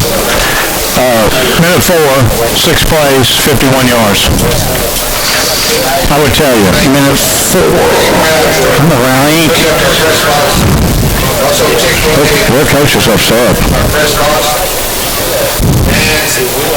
He's very upset. That's part of it. He's talking to, what's he doing now?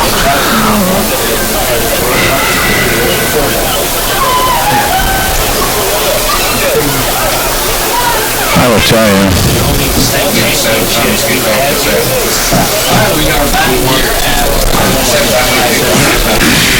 They have a way with people. Welcome back into the Carter Cave State Park broadcast booth. Call 800-325-0059. That's where you can find out all that Carter Caves has to offer this fall. And remember, at Carter Caves, any day underground, Charles, is a great day. So the temperature stays about 60 in there, and it'd be nice right now if we were having a game in the cave. Well, might be a little hard to play if we have any electricity. They actually have lights in there. They turn them off on the tours. I like it. So that people get scared. Valley will take the kickoff from...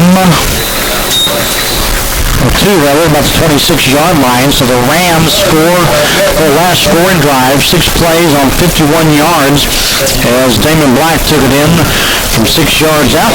LeMaster came in for the extra point. The Rams roll now 42-19. And the scoring summary brought to you by the good folks at Kentucky and Ohio Automotive Centers in Grayson and in Portsmouth. And that's where you can score big when you purchase your next vehicle from the good folks at Kentucky Ohio Automotive Centers.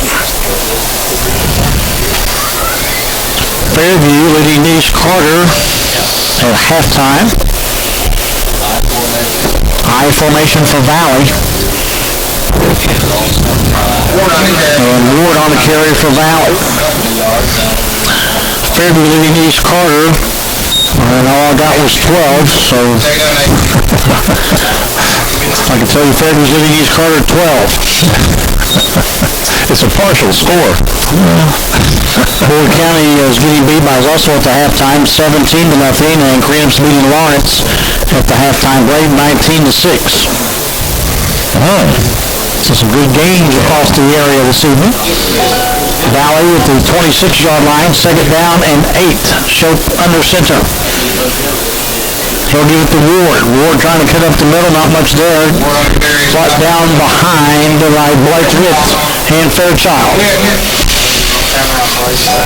And neither team has had much running room except that last touchdown drive for the Rams when they did pretty well. Timeout on the field. We'll take it with them. Back in a moment. This is Ram Football on the Cool Hit Sports Network.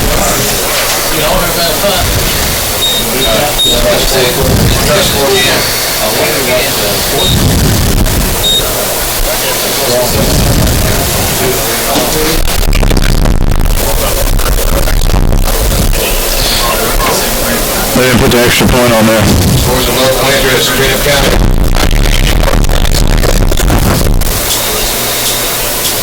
Ashland 17, Ireland 3. Must be Dwayne. Russell, Wood County at the half, 7. Fairview 12, East Carter. I think it was 6. I think East had 6. We had Nathan on there. We got a partial score. Fairview's playing themselves. Very partial. 12. Very. 12. They're all back there eating and programming. Too busy eating to do their job. Back at the Carter Cave State Park broadcast booth, Valley got it for 27, third down and 7. Shope goes back to the pistol. He's being rushed. Has to get it up. Tipped up by a Raceland man up front. And it looked like Jerome Hall got his hands on it. It'll be fourth down for Valley. They'll have to punt. Hall, very active defender of the Rams. Double duty for Shope, quarterback, and doing the punting tonight. Shope lines up in punt formation. So he'll line up in punt formation. Webb back to receive the punt. Staying between the 35 and the 30-yard line.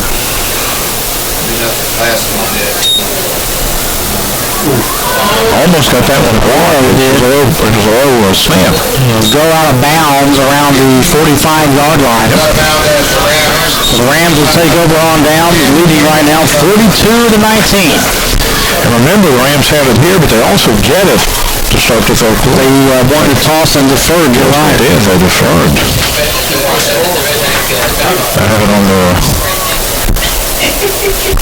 Rams next week will be at Portsmouth West. And it's kind of like the Ohio tour for them. They renewed this series another 2 years. Well, it's kind of a good location. You've got Lucasville Valley, Charlie. They're not really that far. Portsmouth West, maybe that's not too far. 35, 40 minutes on the bus from here. Nice facility at Portsmouth West. I've been there a few times as well. Davidson and company with 48 seconds to go. Davis will screen past to Mills. Mills at the 50-yard line will run out of bounds. We had about 6 on that, but somewhere around there.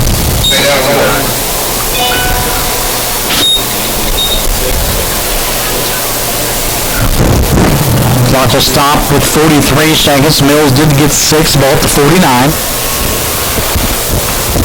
Walker in the backfield. Davidson going to the right. Walker showing block. Pass incomplete. And pass incomplete intended for John Cherry.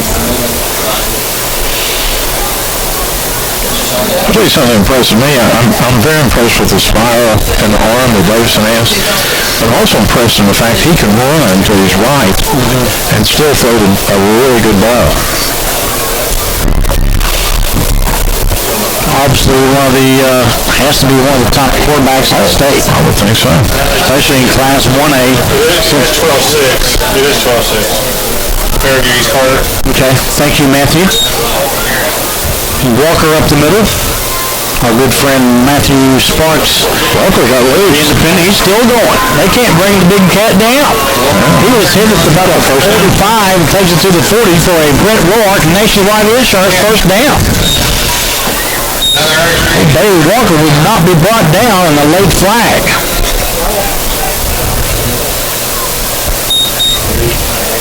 Flag came in way past after the play was ended. And Roy Wright says we've got a personal foul against Valley. And Coach Crabtree is already upset on the far side. He's had a couple of conversations with Mr. Wright. I'm sure Mr. Crabtree will be happy with this flag. Because Rams are going to be moved up 15 more yards. We've still got 27 seconds here till the halftime festivities on JFL night here at Raceland. 21 seconds. Davison looking into the end zone. And it's incomplete. Double coverage here. That pass, the incomplete pass will stop the clock with 15 seconds to go. I'd say we'd see at least one more going for the end zone here, I would think. He's got three receivers to the right side, one here on the left. He throws it right down the middle, connecting with John Cherry. The Rams won't have to hurry. They've got 5 seconds to try to get a play off. Don't think they're going to get it. They call a timeout. So 3 seconds to go. The Rams will take a timeout and look kind of deep into each other. I hate to go away. Sometimes in sequences like this, the timeouts are just called quick enough to basically stop the clock. So. Well, you know, Raceland wanting a little bit more here before halftime. They will get the ball to start the third quarter, and they're up 42-19. It was a quick timeout, as we mentioned. It certainly was. Ken, I believe, see the folks over on the, sitting over there with the orange shirt and white shirt and everything. I think that's the Highway 23 boosters. I call it the Judges and Ron. The Judges and Ron. And others. Is that you guys over there? We chased You can wave. We dominated. Probably is. Well, they're relaxed, I know that. Got a good seat. They can park wherever they want. The Master's going to try a field goal. And it looks like it's going to be a little short and missed to the right. And with that being said, we have come to the halftime break. It's been a good one if you're a Raceland Ram fan. We are at halftime, and the Rams lead this one right now 42-19. We're back with your halftime in just a little bit. This is Ram Football on the Cool Hits Sports Network. Did he text you or something? No. Well, man's man. 70 an hour, 90, 90 and 40s, 130, 130, 160, 166, 170. Bobby Hall's sitting over there. I think it's 189. You hear me? Is he? Yeah. He's a man. 16, let's say 20. 20 and a half. Yeah, that's Carpenter. 67, 107, 112. 112. He had minus 1, 8, 10, 9, 7, and 11's 18, making 36, 67, 67, 67, 75 yards. How about getting your water? Minus 9. 6. I don't know if this is right or not.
Once again, it will be Valley's turn again as we have a 1-yard run in by the quarterback Andrew Schopp, and Dayton Ruby's extra kick would be no good, and that would make the score 13-7 on 8 plays, 31 yards, and it would take Valley just 2 minutes and 55 seconds to score.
any day underground is a great day. And I know it's very comfortable when you take this time of year in the summer the tours, well actually in the winter even, at Carter Cave State Park. It's a really, really nice place. Let's look at the Valley Indians, who trailed here 42-19 at the halftime break. Unofficially, Shope was 3 out of 9 for 66 yards. We had Wood catching a couple for 13, and it looks like Breach got a touchdown catch and had 52 yards. That was the extent of that. In the rushing, Jones carried the ball twice for a -2. Ward was the workhorse with 12 carries. He had 42 yards. And Shope, the quarterback, actually came out with a -14 as he got caught behind the line of scrimmage a couple of times. Had a 1-yard gain, and that was about it. A couple of penalties for 30 yards. And that's pretty much the individual stats for the Indians from Lucasville Valley. Over on the other side, the Raceland Rams looking pretty good. Hansing Davison has had a night tonight. 16 out of 25, unofficially 319 yards, and he's had 4 touchdowns.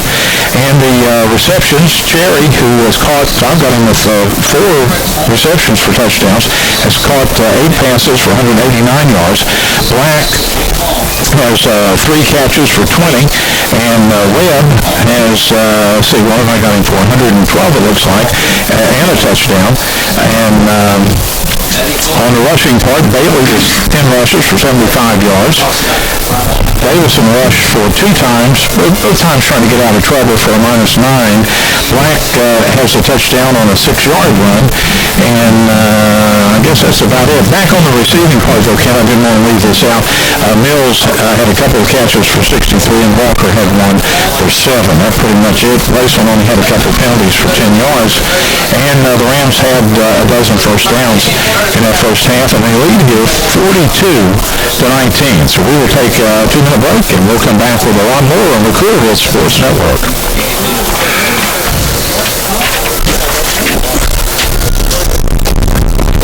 And now I'll have my chicken without the bread. I've got that so much.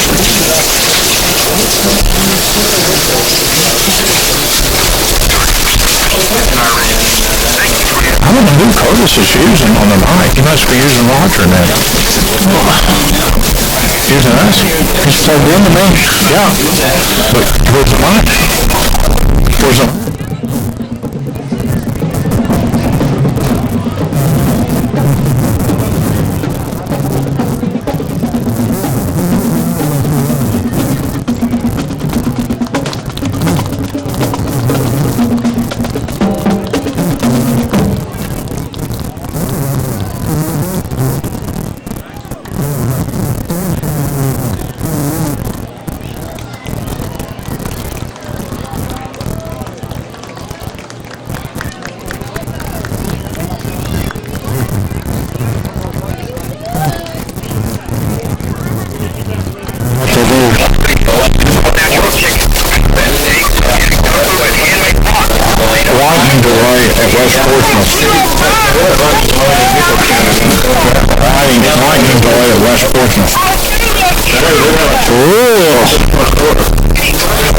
That's just right over here.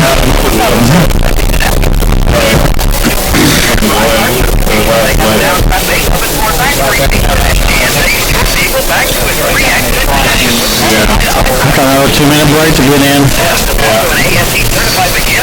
You got 5 minutes to go. 6 minutes.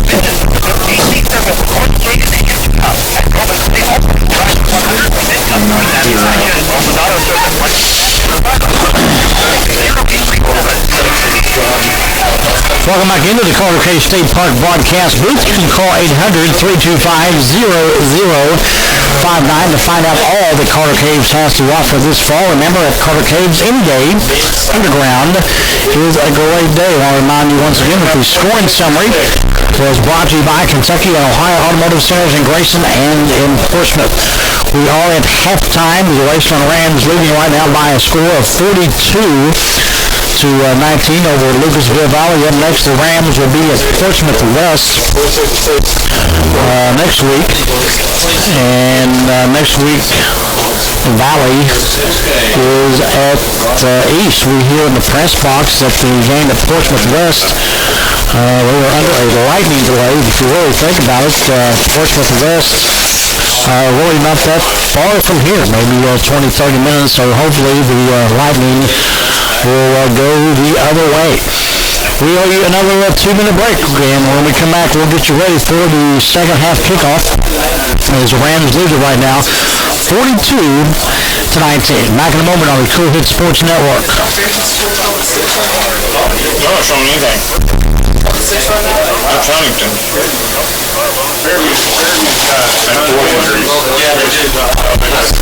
You just show it to me.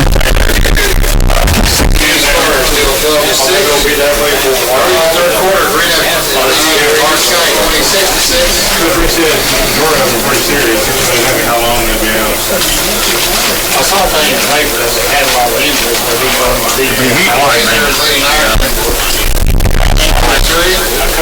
That's true. I believe him. Four guys.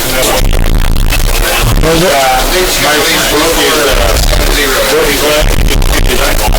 He's more humped over. He's like Ronnie. They had to cover the legs with part of the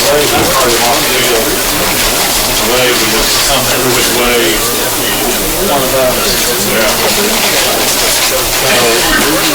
Okay, 18-6 fair view.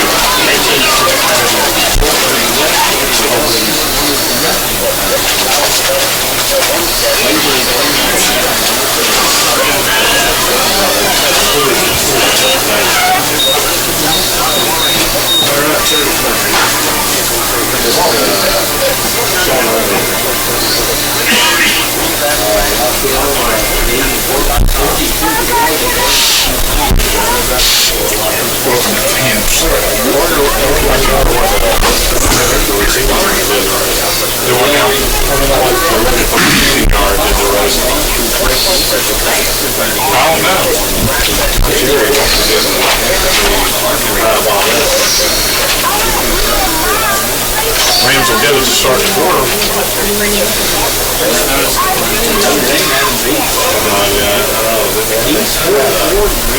Back into the Carter Cave State Park broadcast booth. Call 800-325-0059, and you can find out all the Carter Caves has to offer. Charlie Dunlap rejoins me here. And Charlie, we kind of take a look at the preview of the second half, and I think if you're the Raceland Rams, you just keep doing what you're doing. But yeah, the passing game, as you alluded to in the stats, there in the first half, and as we mentioned, Valley losing 20 seniors last year. That's quite a bulk of your ball club. It is. But right now, still, you got the players that you have out there. Passing wise, to be quite honest with you, the Rams have pretty much had no problem with the secondary of Valley. The receivers have been able to outrun them, and then when they catch the ball, outrun them again. And Davison has done some great passes. I mean, and a couple circus catches by the Rams, but he's laying it right on the money, right on the numbers, and they've done very well through the air. Well, unofficially, I had him 16 or 25 through the air, 319 total yards, 189 total for Cherry, and was catching 4 TDs. Rams back out stretching. I got up and stretched. To the ride. I did a little stretch. Yeah, a little sandwich too. Yeah.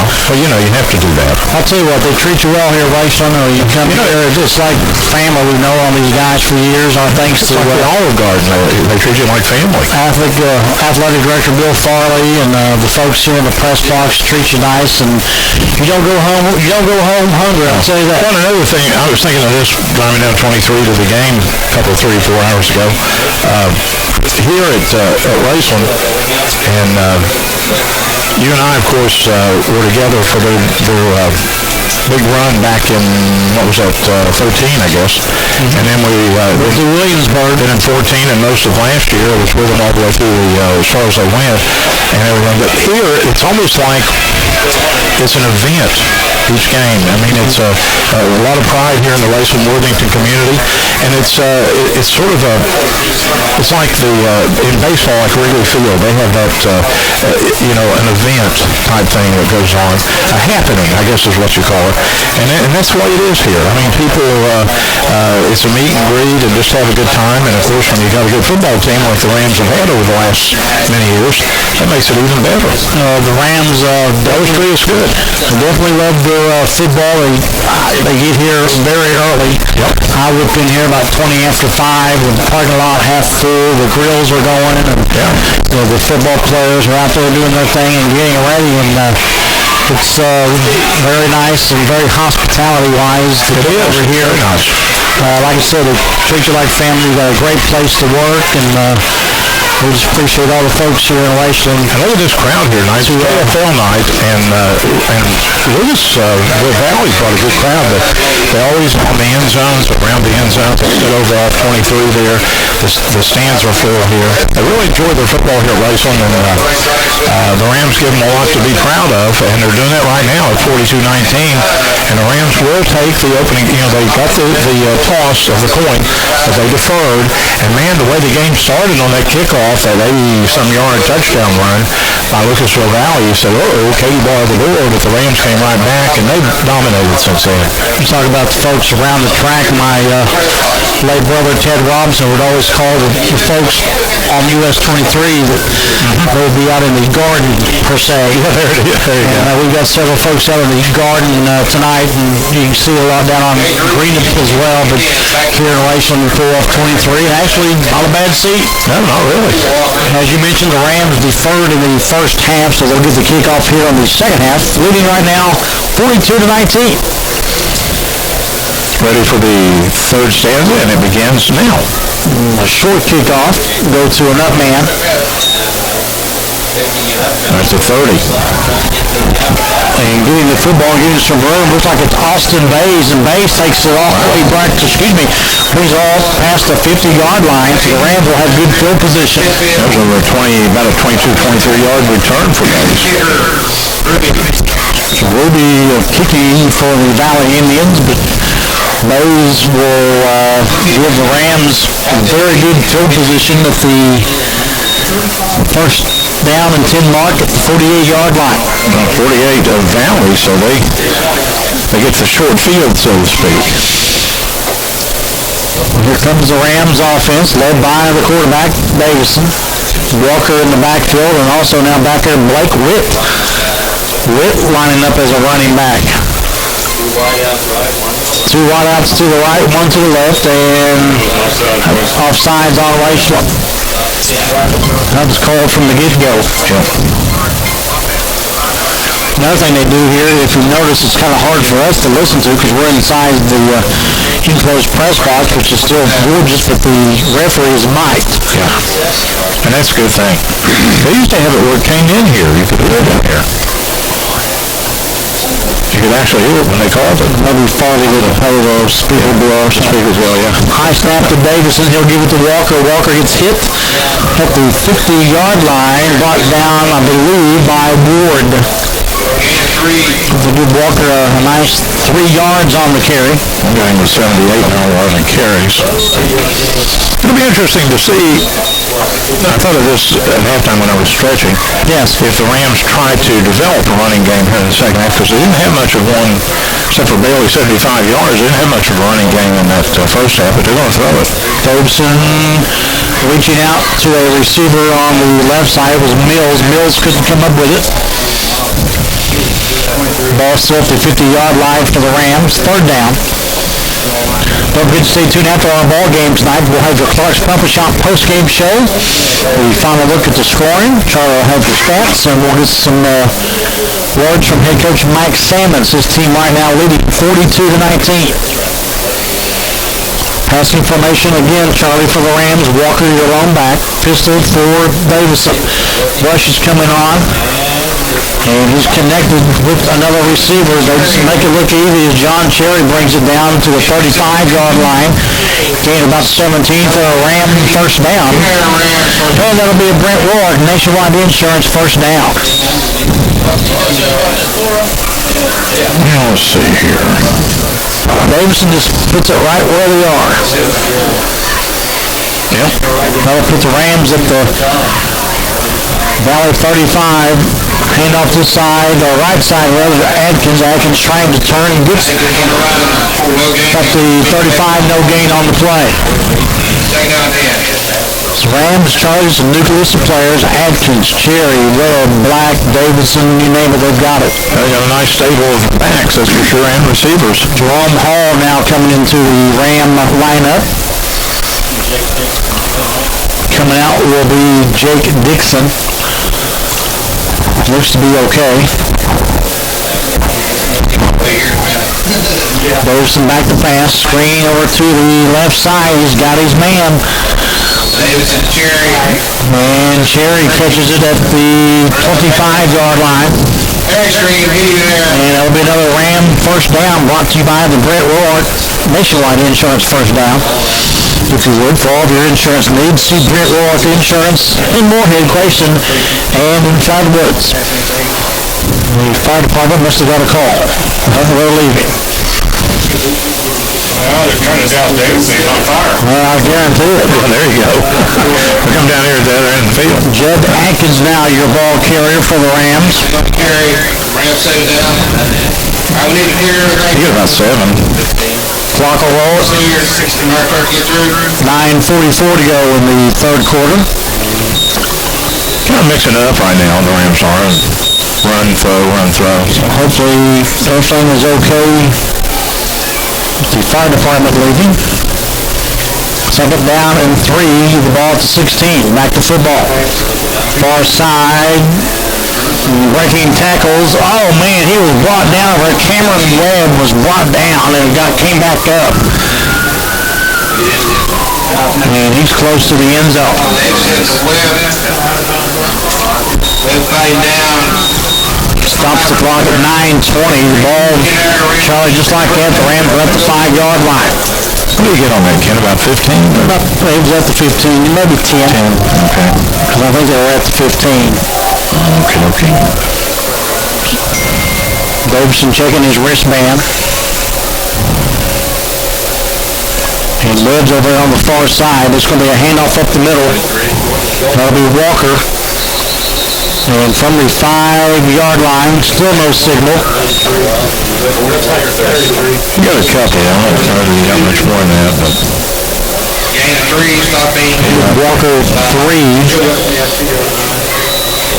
Okay, we can do that. Second goal. Second goal now for the Rams as they're trying to get another 6. They're eating the clock up, 8:50. They took the kickoff. They've had it the whole quarter. Yeah, on the 48 of Lucasville Valley. Deep in the red zone.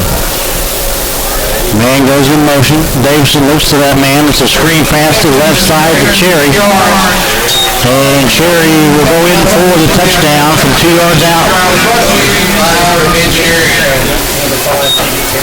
Yep. Another 2-2 for the Rams. Put them up 48-19 now. I have to admit, they made that look pretty easy. Quick, they were methodical. Quick scoring drive. Very methodical. Run, pass. They got the job done. It's 3:28.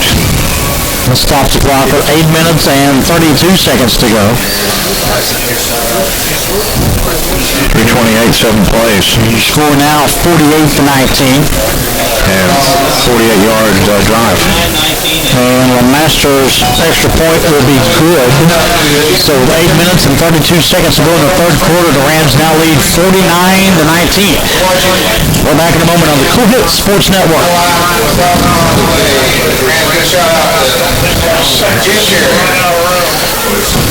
One more TD and they can run the clock. I will tell you. What was the stuff? Oh, I'm sorry. I thought you wanted me to give it 3:28, 7 plays, 48 yards. 7 plays? Yeah. I was listening. There's only a 20% chance of rain. I'll be getting up early tomorrow to go to Huntington to the Marshall game, but there will be more room in the box. And probably get through. I'm supposed to take... I may not go, I don't know.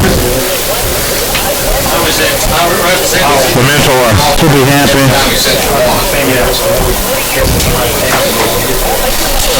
Jared Madison with the 10-yard karate kick. Kent Robinson.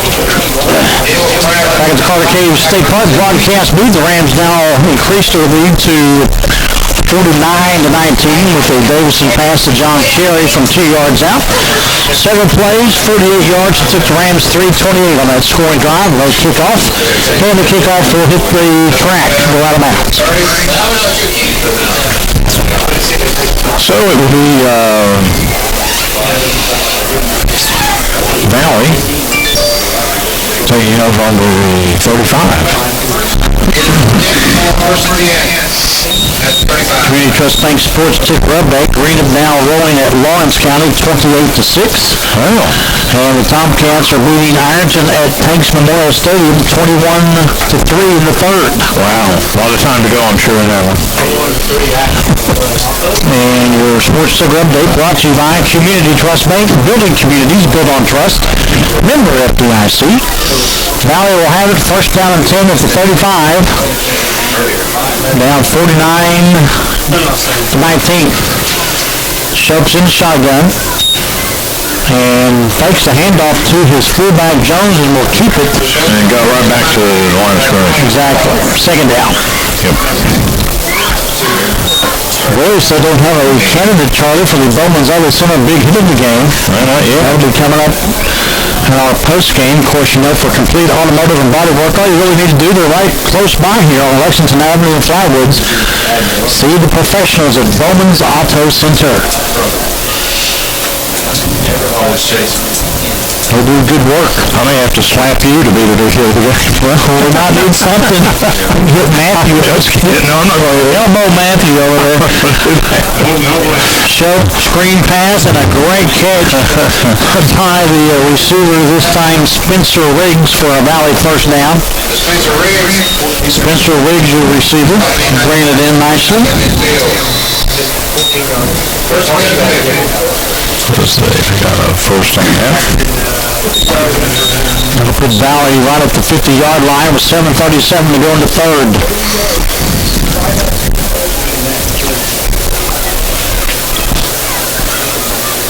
I formation from the Indians. Two receivers to the right side. Shope under center. We'll go to the fullback Jones. Maybe one on the carry, if that.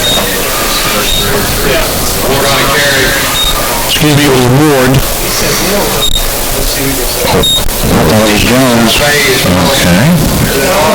It was Ward, so my error on that one. I apologize.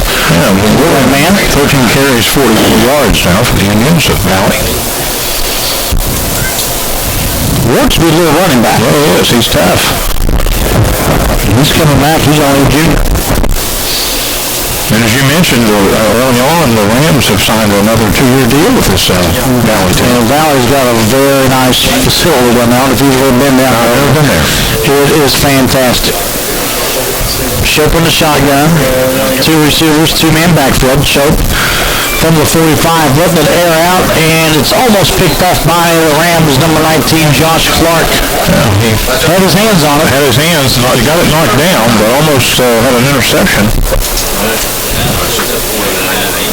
But almost doesn't count. 6:24 in the third. Third down and 9 now. Matthew Sparks here with the Valley Independent, getting ready. You're going to make the deadline on it, aren't you? So I can read about this in the morning? Okay, he always makes the deadline. They call it deadline Ask him if Sparks. he'll be at IHOP tomorrow. I always see him at IHOP. Of course, I haven't been there in a while. And we've got a timeout on the field as Lucasville Valley will take their first timeout. 6:24 to go. The Rams up 49-19. Back in a moment on the Cool Hit Sports Network. Getting a little goofy now. The second half to be brought to you for the agents Tom Pettit. Kent Robinson. I gotta get me a big hit. Let Kellyanne do the weather. Make something up. get his concession stand, do that plenty of ice cold drinks, plenty of good things to eat, and then girls softball, selling cupcakes down on the softball field. That's sport for softball. Those two cupcakes. Almost we hear the game.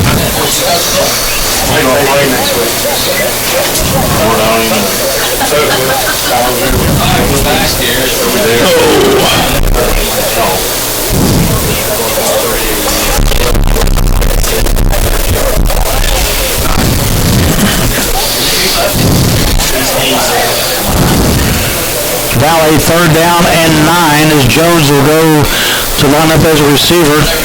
Shoop looking downfield, Shope. The nearest receiver was lay-by Witt, incomplete pass. I think that was thrown to a spot, and the receiver just didn't get to the spot, because it was good 10, 12 yards ahead of the receiver. Fairview now leading East Carter 26-6 in the third quarter of play, that being played in Raceland. Here's another punt, nobody back for Raceland. Little hit, and go into the end zone. So the Rams will bring it out to the 20-yard line. It's the Rams leading right now, Charlie, 42-19. Another TV will put over that 49-19. 49-19, excuse me, I looked at the halftime. Another touchdown extra point would put it over the margin for the running clock. That would, you got to have the 30, you had to hit the 36-point threshold. I was looking through halftime. That's fine. We're fine. So the Rams, to be quite honest with the way they've been moving the ball, they very well do happen. Yeah, they could, and if they do, we would have, I say we, the teams would have a running clock. I want to say we. The liaison will get you. Yeah. I'll get the liaison too. First down and 10. Rams will have it at the 20-yard line. Davison standing at the 15. And Davison will roll out and a little screen pass here. Left side, it's Cameron Webb. Excuse me, it's Adkins, and Adkins barely stayed in bounds. I think it went out. Yeah, he stayed in, got up close to about 39-yard line. What, about 19 yards from that? Jeff Adkins will get a Raceland Ram first down and another Brent Roark Nationwide Insurance first down. Of course, for all of your insurance needs, you can see the Brent Roark Insurance folks in Moorhead, Grayson, and Flatwoods. 4 receivers, 3 to the right. There'll be a handoff, though, up the middle for the Rams. Love on the carry. And the Rams will get 4 on that carry. First one to get a hold of it. Second down, 6. Rams kind of catch you off guard with the no huddle, but I think Valley's D, Charlie's kind of course, this late in the third quarter, figured it out. Second and 6 for the Rams. Screen pass to Mills. That's his side over here on the left side. Trey Mills to the 45-yard line, goes out of bounds. Trey Mills, more than the usual, lines up on the left side. That's his spot as a receiver. The Rams will get another first down on the catch by Mills. That's a Brent Roark Nationwide Insurance first down. Rams moving the ball with 5:27 to go. Clock is stopped. Ball 46. Davison's quick screen pass right side goes to Adkins. Adkins still going and knocked out of bounds by the Valley defense. Got out of bounds somewhere around the 37. I got about 12 yards on that, didn't I? Second down, 1.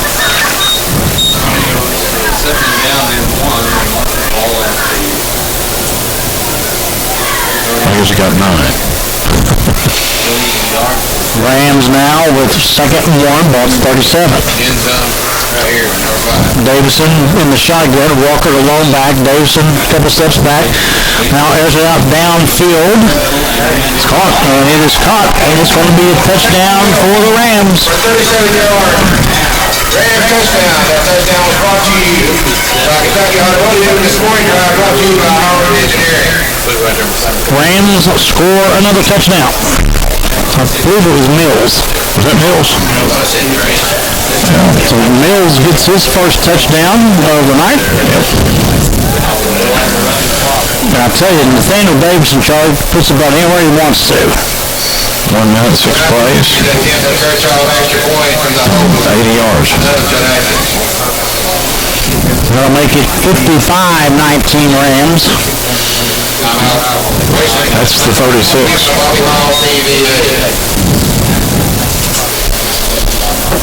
And we have a timeout on the field. So we'll just keep it right here. Rams are rolling, Charlie, 55-19. Davison to Trey Mills.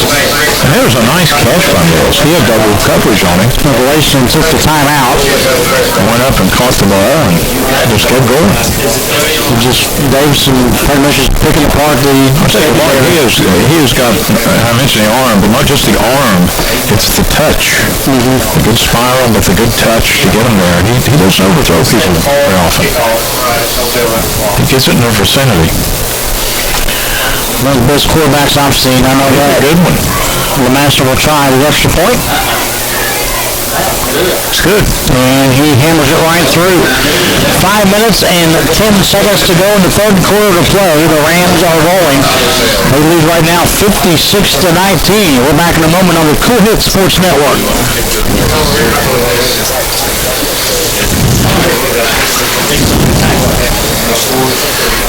56.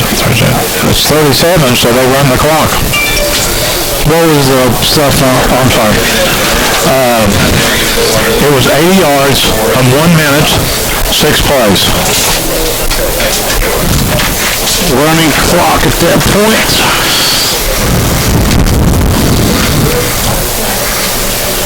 I can't see how they can score Valley. I don't think Valley can score. Well, it would keep running, even if they cut it down. So. Stats on how many passing yards for Davidson so far? It's 9:30. It will be a running clock.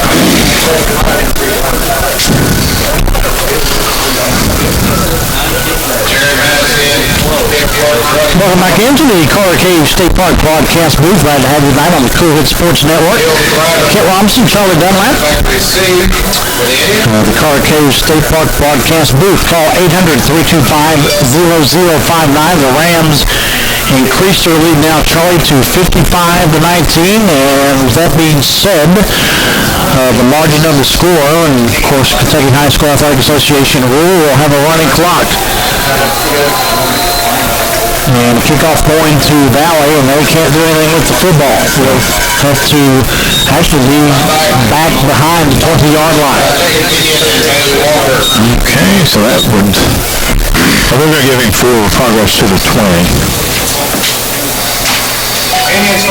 Grant County has beaten Rowan County 20-0. Time that game started. That's the start this afternoon. It's 9:30, the game's over with.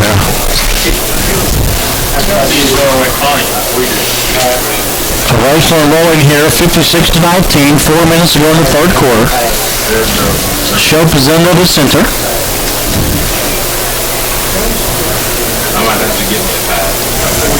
And handoff from there is the big hit.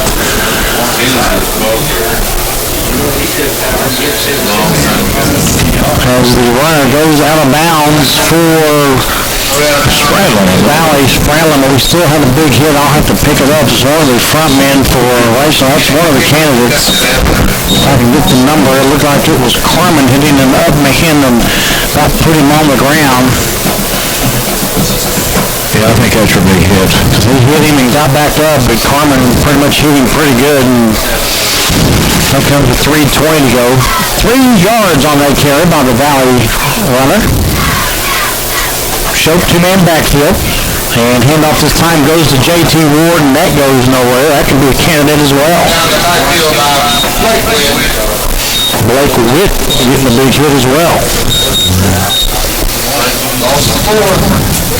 Third down 11. So Valley right now, Charlie, in some serious trouble. Third down and 11, the ball to 19, 2:45 to go in the third. And we have a running clock. 56-19, Rams on top.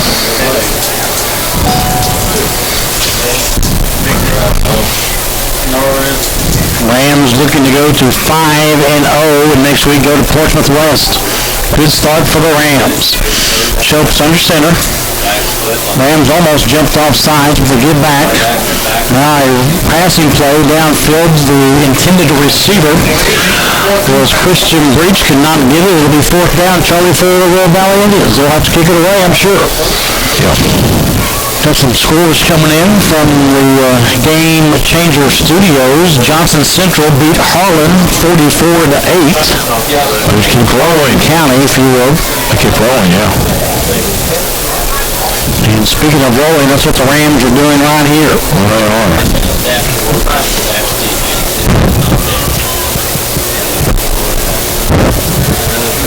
We're playing back here, received the punt. That's Gunnar Lewis.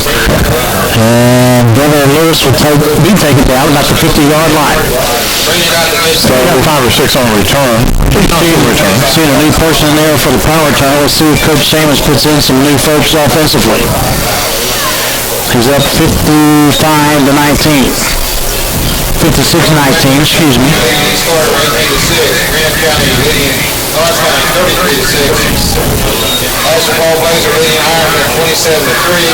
St. X beat Highlands 45-18.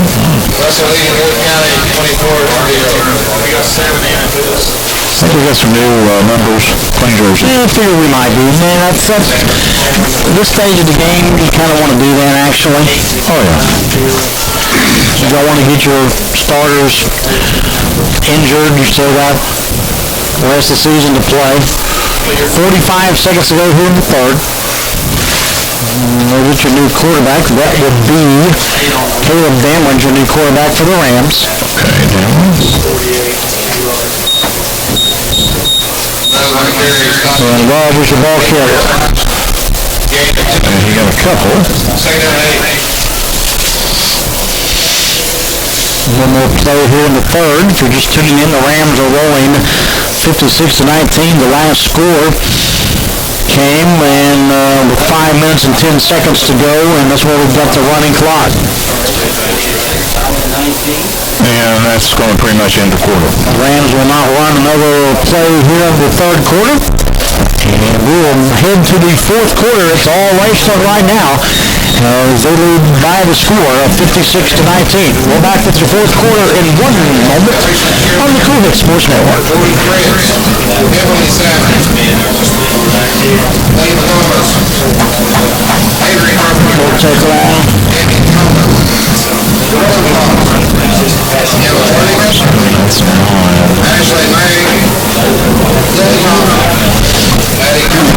I got Davis on $3.99.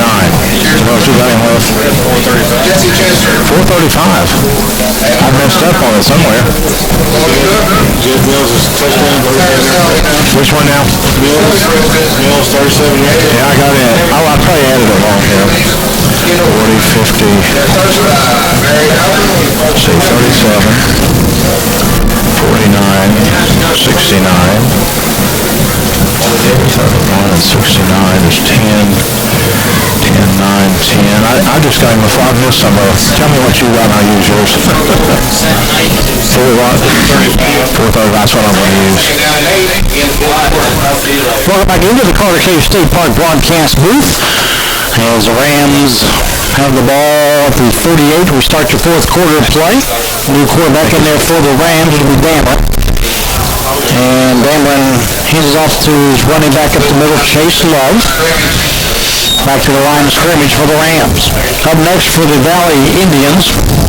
They will start their season 0-4. They will go to, they will be at home next week hosting East. The Rams will head down 23 to Portsmouth West.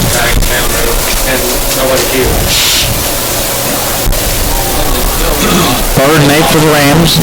Ball at 48. Damlin, your quarterback.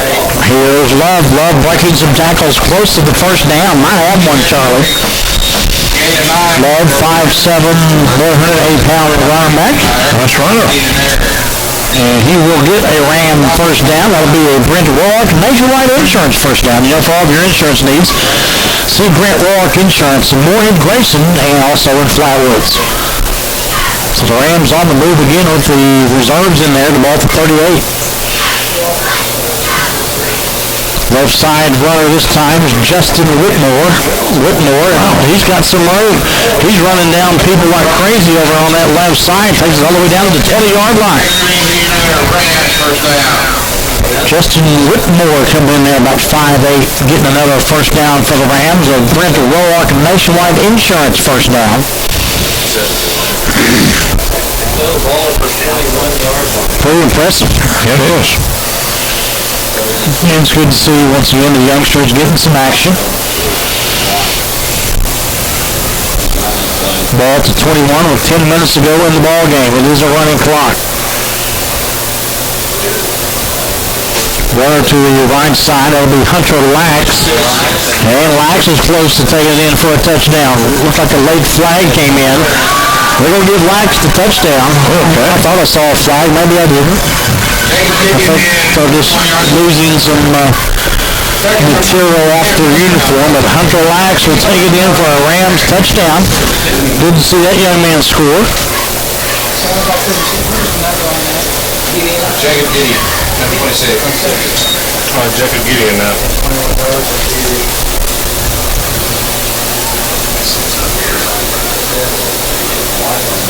And the Rams will line up for 2.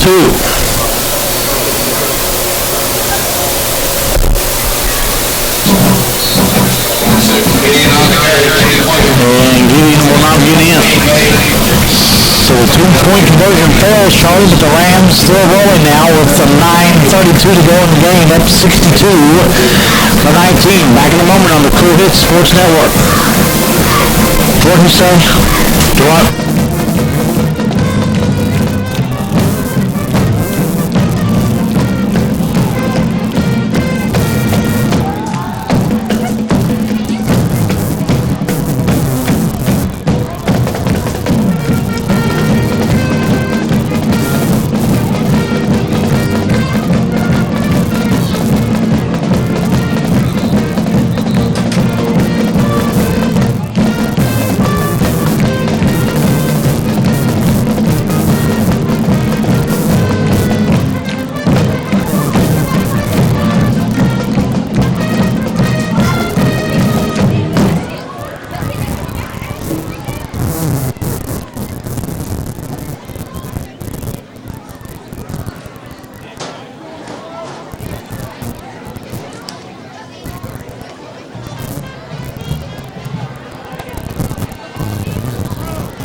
Cave State Park broadcast booth. My apologies. That was Jacob Gideon on your touchdown play for the Rams. 7 plays for the Rams, 50 yards and 3 minutes and 30 seconds. So Gideon scores your touchdown for the Rams as they lead it 62-19. That's a lot of points. And the way this game started on the kickoff with Valley taking it all the way, 82 yards, wasn't real sure where you wouldn't have known. So the kickoff goes deep, and it'll be Tanner Spradlin to bring it out. Spradlin will be hit on the 22-yard line. So the Rams on the previous touchdown, not the one by Gideon, but the one before, with Davidson finding Mills with 5 minutes and 10 seconds to go in the third, began the running clock. So that's where we are right now with the score of 62-19. Yes, sir. You are correct, sir. So 8:35 to go in the ball game. Of course, Valley still with their starters in there. Now Shope will go back to the shotgun formation. One man in the backfield. He'll hand it off to that right side. That will be Jesse Jones, your fullback. I think he got hit there at the line, Charlie. I don't think he got, they're showing a loss of yard. Yeah, he didn't get much. I don't think he got anything at all. It looked like he might have got one. In the second half, they being Valley, have a minus 3 yards on the ground. Shope now under center, and it'll be a 2-man backfield. Pitch out will go to J.T. Ward. Ward trying to find some room on the right side. Got a few yards. Coach Simmons now shuffling some more reserves into the lineup. Third down and third and four now for Valley. They'll mark it third and three. We'll do it eventually. Third and four, ball at the 30, 7:25 to go in the game. Twins to the right side. Rachel almost jumped off sides. The young man got back. And it'll be Ward again for a few yards on that right side. I think he got a first down. Yep. Making the stop for the Rams was Jaden Boggs, who got before the first down for Valley.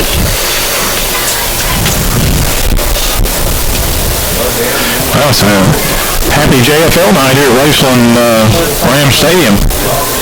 Rams off to a very, very good start. Of course, the season very good. Of course, you remember a few weeks ago we go to Putnam Stadium to knock off the Tomcats the first time since 2008, and they've really not looked back. Well, they haven't.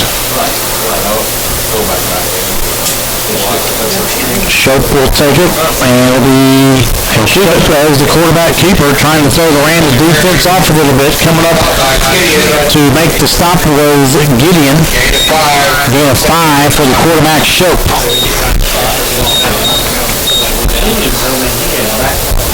So we mentioned Valley next week at home. They will take on the East.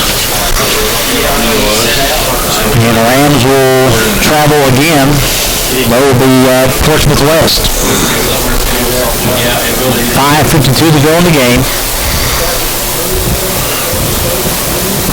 Shope's been there all night long for the Indians.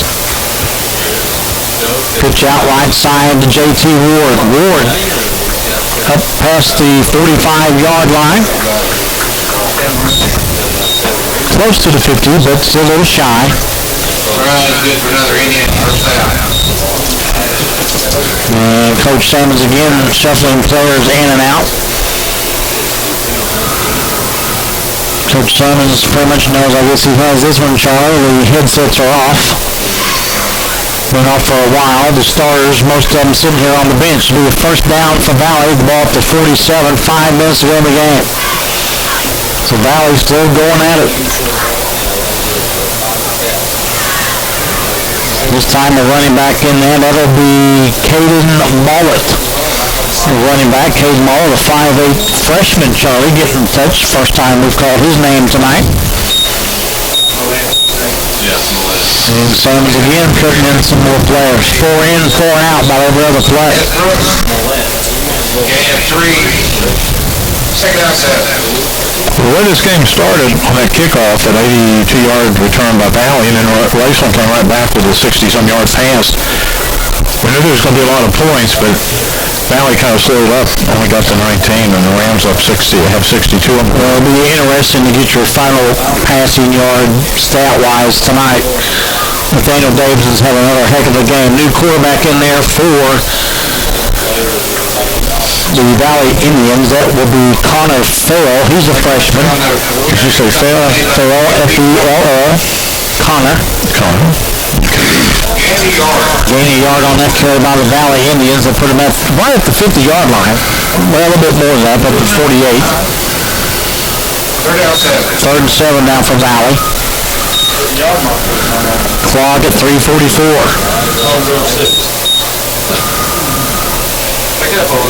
Connor Farrell, your quarterback. And pitch out this time right side. That's Mollett again. Mollett trying to turn the page up on the right side. Can't get there. And the young men playing defense for Raceland making the stop. Coach Simmons, 4 in, 4 out, just rotating players in and out. And I'm sitting here next to, I never missed a deadline, Matthew Sparks of the Independent. And we'll be able to read all about this in the morning, I guess. I mean the game, not us up here. You don't want to ever write about that. No.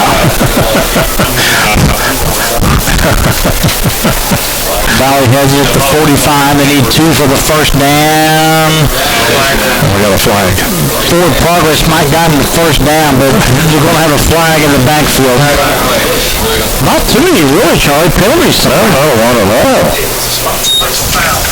I think I had 30 on Valley and Raceland only with about 15. It's going to be a first down for Valley. There was a face mask call on the Rams. So that'll move to change for Valley. Clock rolling though, 2:35. Couple more plays and this one will be in the books. That boy will be in the books. And the Rams will continue their great season at 5-0.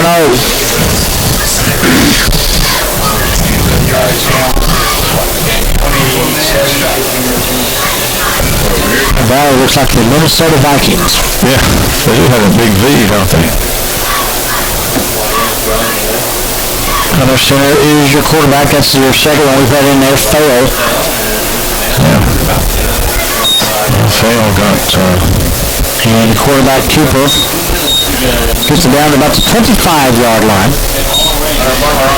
We'll mark it at the 24. Coming up after the game, we'll have your Clark's Pump and Shop post-game. Final look at the scoring.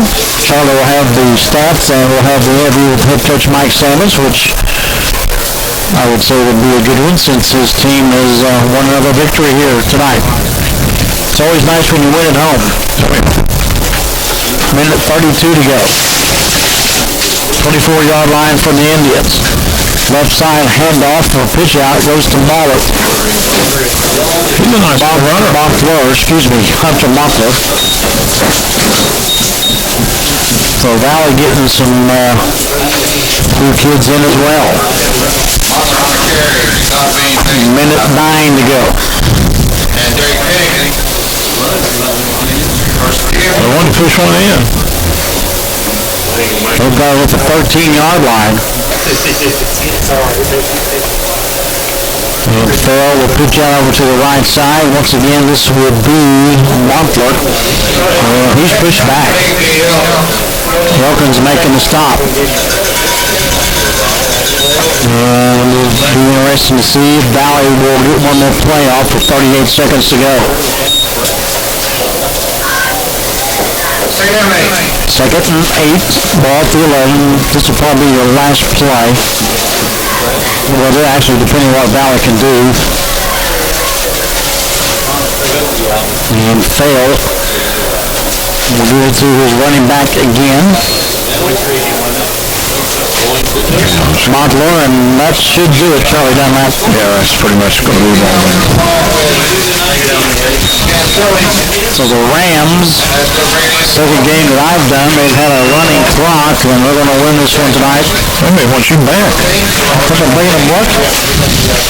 Well, you are an icon of luck. Well, I don't know about that, but the Rams win again, and they win with no problem tonight, beating the Valley Indians by the score of 62 to 19. When we come back, we've got that Clark's Pump and Shop post-game show we talked about, and we'll do that for you in 2 minutes right here on the voice of high school sports in the Tri-State. We are the Cool Hit Sports Network.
325-0059. And you can find out all the Carter Caves has to offer this fall. You know, remember at Carter Caves, any day underground is a great day. Before we get into the second half scoring summary, we will tell you Greenup is now leading Lawrence County 33-12, still in the fourth quarter of play. So the Rams were rolling at halftime 42-19. They will start the third quarter of play with 8 minutes and 32 seconds to go, with Nathaniel Davison would find John Cherry for about 2 yards out. The Masters' point after touchdown will be good. It will be on a 7-play drive, 48 yards. It took the Rams 3 minutes and 28 seconds to get that touchdown. And the Rams would lead right then by the score of 49-19. Then Nathaniel Davison would find Trey Mills deep in the end zone.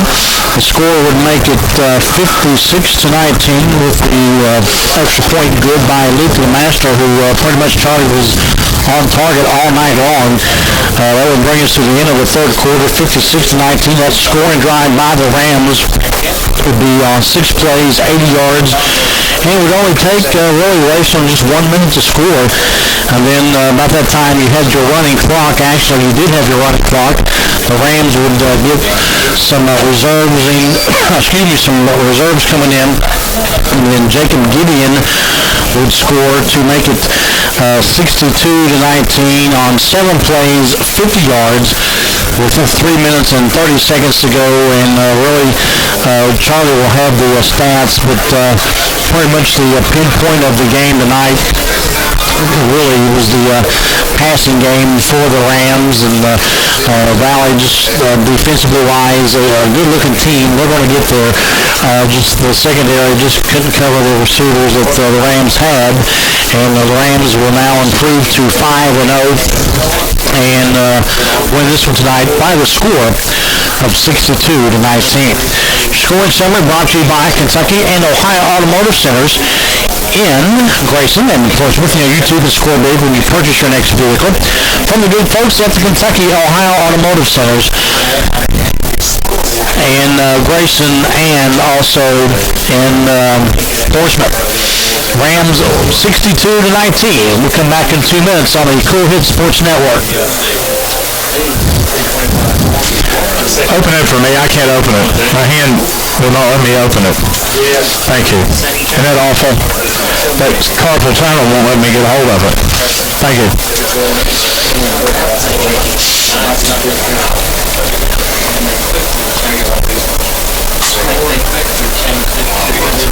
Oh, these lights are hot too.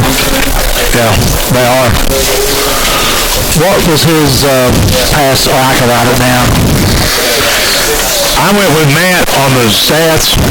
He had Davison with 435. I had him with 399, but I went with him. 435? Yeah. Who's the leading rusher? Bailey Walker with 81. They got 573 total yards. I'm not doing their yards. I don't know how much they got. Don't really care.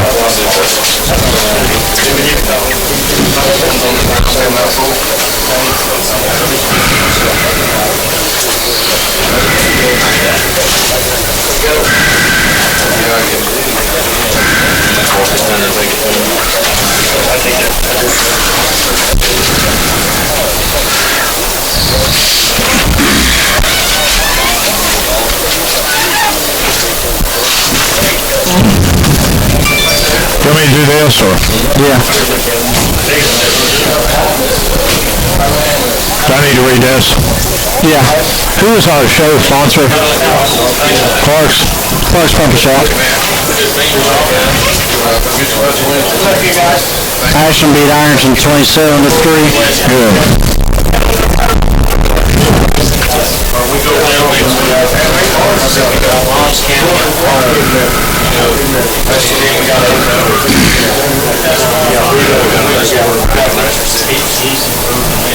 And welcome back here to the Carter Cave State Park broadcast booth. Call 325-0059 to find out all that Carter Caves has to offer this fall. And remember, the Carter Caves Any Day Underground is a great day. Back here on the Clark's Pump and Shop postgame report, let's look at Valley losing here tonight 62-19 to the Raceland Rams. And Valley in passing, Andrew Shope threw the ball 13 times. He was 4 of 13 for 81 yards. Reception-wise, Riggs had a catch for 15. He had 33. 13. Breach had a touchdown, so that's the extent of the passing. On the rushing side, Ward rushed for 16 times for 62 yards. He was pretty much the ground game. Jones rushed for 4 times for -3 yards. Mullet had 24 in 4 in a reserve role. Fell had 4 and 1 carry. Shope had a -13 in 6 carries. Spradlin had 5 yards in a couple of carries, and that is the extent of the yardage for the Indians from Lucasville Valley. On the other side of the book, as I not only turn the page but also go around here, unofficially I had Davison completing 21 of 35 for 435 yards and 6 touchdowns. I think that's right. I could be wrong. I know I've been wrong once or twice before. In catching the ball, receiving, Cherry had 218. He caught 11, 218 yards, 20 yards for Black. Webb had 122 on 4 receptions. Black had that 20 on 3. Atkins had a couple on 28. And let's see, Mills had 112 yards in catching on 4 of them, 7 to Walker. And that was the extent of the receptions. In the rushing yards, Bailey Walker on 12 carries had 81 unofficial yards. Atkins had a couple of carries for 7. Davison had a -9 on a couple of carries. Black had 6 on a carry. Love had 15 on 4 carries. Whitmore had 17 on a carry. And Gideon had a touchdown and a 21-yard run as well. And also back there on the touchdown, the Black 6-yard carry was for a touchdown. So there you have it. Unofficially, 435 yards to the air for Davison, 138 on the ground for the Rams. I got them at 573. I might be off a couple, 3 or 4, but the Rams dominated. The game started with the kickoff to Valley after Raceland said we'll take the second half, and they take it 89 yards, Valley does, for a touchdown. Raceland comes right back with about a 60-some yard pass, and they score. You think it's going to be a big scoring night? Well, it was. Raceland got 62, but Valley kind of ran out of steam as the Ram defense just overpowered them, and the offense as well. And the Rams win. Number 5-0 now on the season. They win 62-19. And Kent, that's pretty much the story. Thank you, Charlie. We'll go ahead and knock out the Bowman's Auto Center of the game as we wait Mike Sammons come to the press box. Of course, Bowman's Auto Center sponsors your big hit of the game. For complete automotive and body work, see the professionals at Bowman's. And they're located on Lexington Avenue in Flatwoods. And the big hit of the game, we have decided to give it to Blake Witt. He had a nice big hit on the running back for Valley, J.T. Ward. That came in the third quarter with about 2 minutes to go. So Blake Witt will get your Bowman's Auto Center big hit of the game. The Rams, impressive again, as they beat Valley tonight 62-19. They improve now to 5-0. And when we come back, we'll try to get Coach Sammons up here. He's probably meeting with his coaches and his team right now, and well-deserved night for the Rams as they improve to 5-0. Back with more on the Clark's Pump and Shop post-game show in a couple moments here on the Cool Hits Sports Network.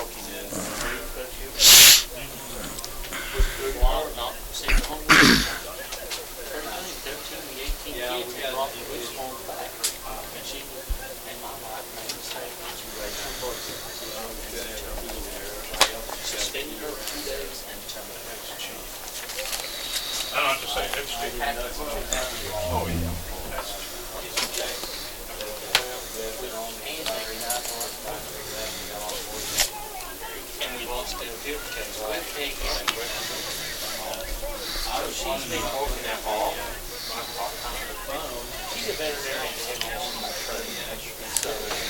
Oh.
Passing game, the secondary just couldn't get anything done. Valley-wise, they could not control the passing of the Rams, and that pretty much was the name of the game. Coach Salmon's in the press box. We'll give him a moment to get a drink of water. A couple scores to pass along. Russell is leading Boyd County 31-0.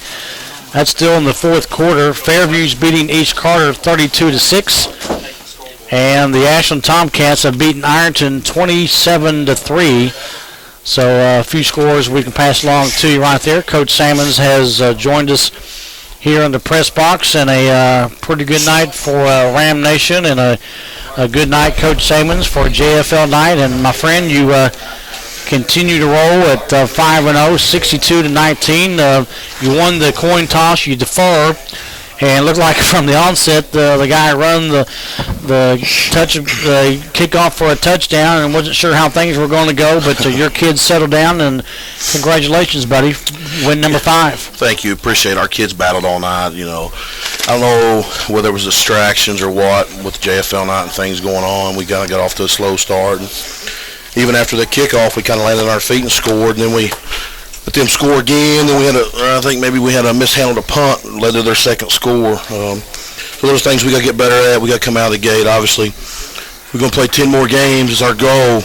Those kind of starts aren't going to get it done down the stretch, but we'll learn from it. Like I said, very proud of our guys, and I talk about all the time how we want to come at people. Want to play 30 and 40 and 60 and 70 and 80, and I think that's what we did tonight. Looking at some stats, you've got them in front of you, but once again, man, Davidson on fire, 435 yards passing. Bailey Walker had a good night for you, under 100, but it just didn't really matter. Rushing-wise, he had 81 yards.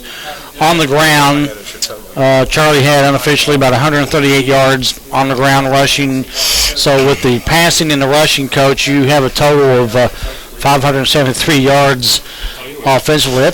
You'll take it every night, won't you? That's a good night. You know, we've been blessed. Our offense has come out and really been productive, really every game for the most part. Last week we had a lot of yardage that didn't necessarily show on the scoreboard until late. And this week, obviously, 573 yards catches your eye, 435 in the air. I think Valley came in with a game plan that, quite honestly, didn't really prepare for.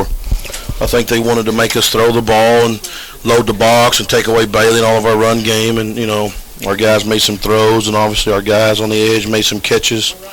So happy for those guys. Again, that's one thing we try to we try to be multiple in everything we do. So when people try to take things away from us, we have other avenues of success. And we work hard every week on run game. We work hard every week on pass game. And you just never know when you're going to need it. Tonight it was a pass game. You never know the next month it might be the run game. But, again, proud of our guys for being able to execute and keep playing tonight. Well, and obviously the passing game, Coach, was working because me and Charlie talked once things kind of got going for you guys offensively, mainly in the passing game.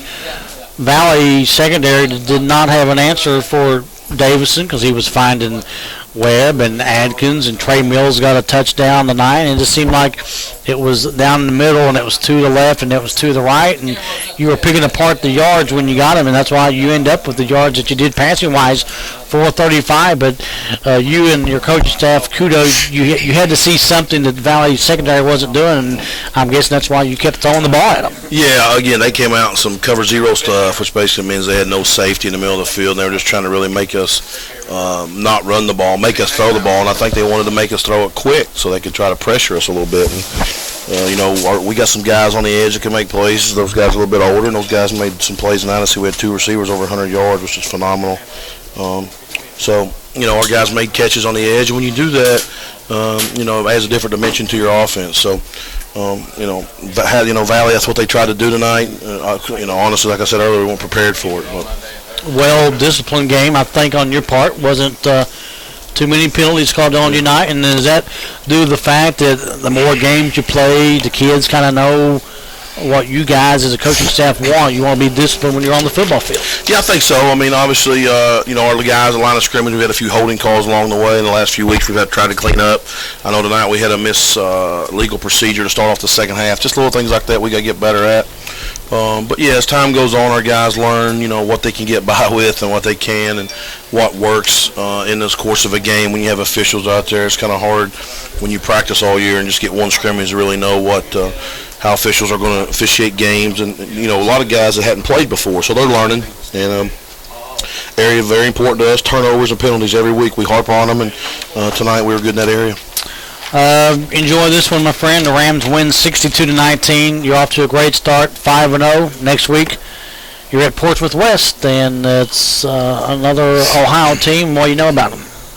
I don't know if they won tonight or not. I know they were 1-2, and they had a couple really close losses. They lost a really tough game to Portsmouth. They still might be playing. They had a delay about an hour ago, lightning delay, so I'm not sure. Okay. Roger down there, our sister station, might have the score. They won big. Okay. So our sister station says West won big. So they had, I think they might have played Wellston, if I'm not mistaken. I'm sure you'll get the film on them, and you'll go down there, and not a bad trip. I'm sure the Ram Nation faithful will follow you down there. Yeah, I haven't really broke down Portsmouth West at all, but I can tell you they're going to be a physical football team. They're going to line up and run the ball. Anytime you go away from home, you got to bring it. You got to be a little bit better, and we got to be a little bit better next week than what we were tonight. We got to take care of the ball. They got a nice tradition down there in the last 10 years, maybe just a little bit more. They played in the state finals. They played for it all in Ohio. So a good community, a lot like Lucasville Valley, a lot like we have here that really gets behind their football team. So great game for us. They came here last year. We're going there next year. And then we signed 2 more 2-year contracts with both Valley and Portsmouth West. So the game we really like, good traditional rest programs, and that makes us better in the end. And it's, travel-wise, not that far, No. Not far. And we wish you the best of luck. Congratulations on your victory tonight, winning 62-19. Another one of those games where you had the running clock. We'll touch on that real quick too. You got to get some of your starters out, which is good, as you want to not have the injuries, and you kept rotating 4 in and 4 out to get some of your young guys some experience in the varsity game. Yeah, that's one thing we talked about at halftime. After just a crazy start to begin with, we kind of wanted the game to settle down for us and us to kind of take control in the second half and get the clock running. And once we got the clock running, we were able to play our young guys. And our young guys got a stop down here late, which was nice, and our young guys scored a touchdown. So, proud of those guys. They practice every day just like the rest of the older guys, and it's a lot of times just a little bit harder on them because they play on Monday and practice Tuesday and Wednesday, and a lot of them play on Thursday. So a lot of grind for those young kids, and just very happy they can get in there tonight and play in front of the home crowd. Coach, appreciate the time as always coming up. Enjoy your weekend. You're 5-0. You're 62-19 victors tonight, and good luck next week against Portsmouth West. Thanks, guys. Appreciate you. Kent Robinson with head coach Mike Sammons, and that's pretty much going to wrap things up here tonight on the Clark's Pump and Shop post-game show as Coach Sammons joins us here, and he and his team will travel to Portsmouth West next week. Rams win tonight 62-19, as we mentioned, to go to 5-0. My thanks back to D. Bird back at the studio for running another great job. She still has it. And my friend here, Charlie Dunlap, on caller and stats. Next week, join us. We'll have your rundown of the games we'll have for you on the Cool Hits Sports Network. And I think I'll be in Lewis County next week, but we'll see how that goes. Have a great weekend, everybody, and stay safe, and we'll see you next time on the Cool Hits Sports Network.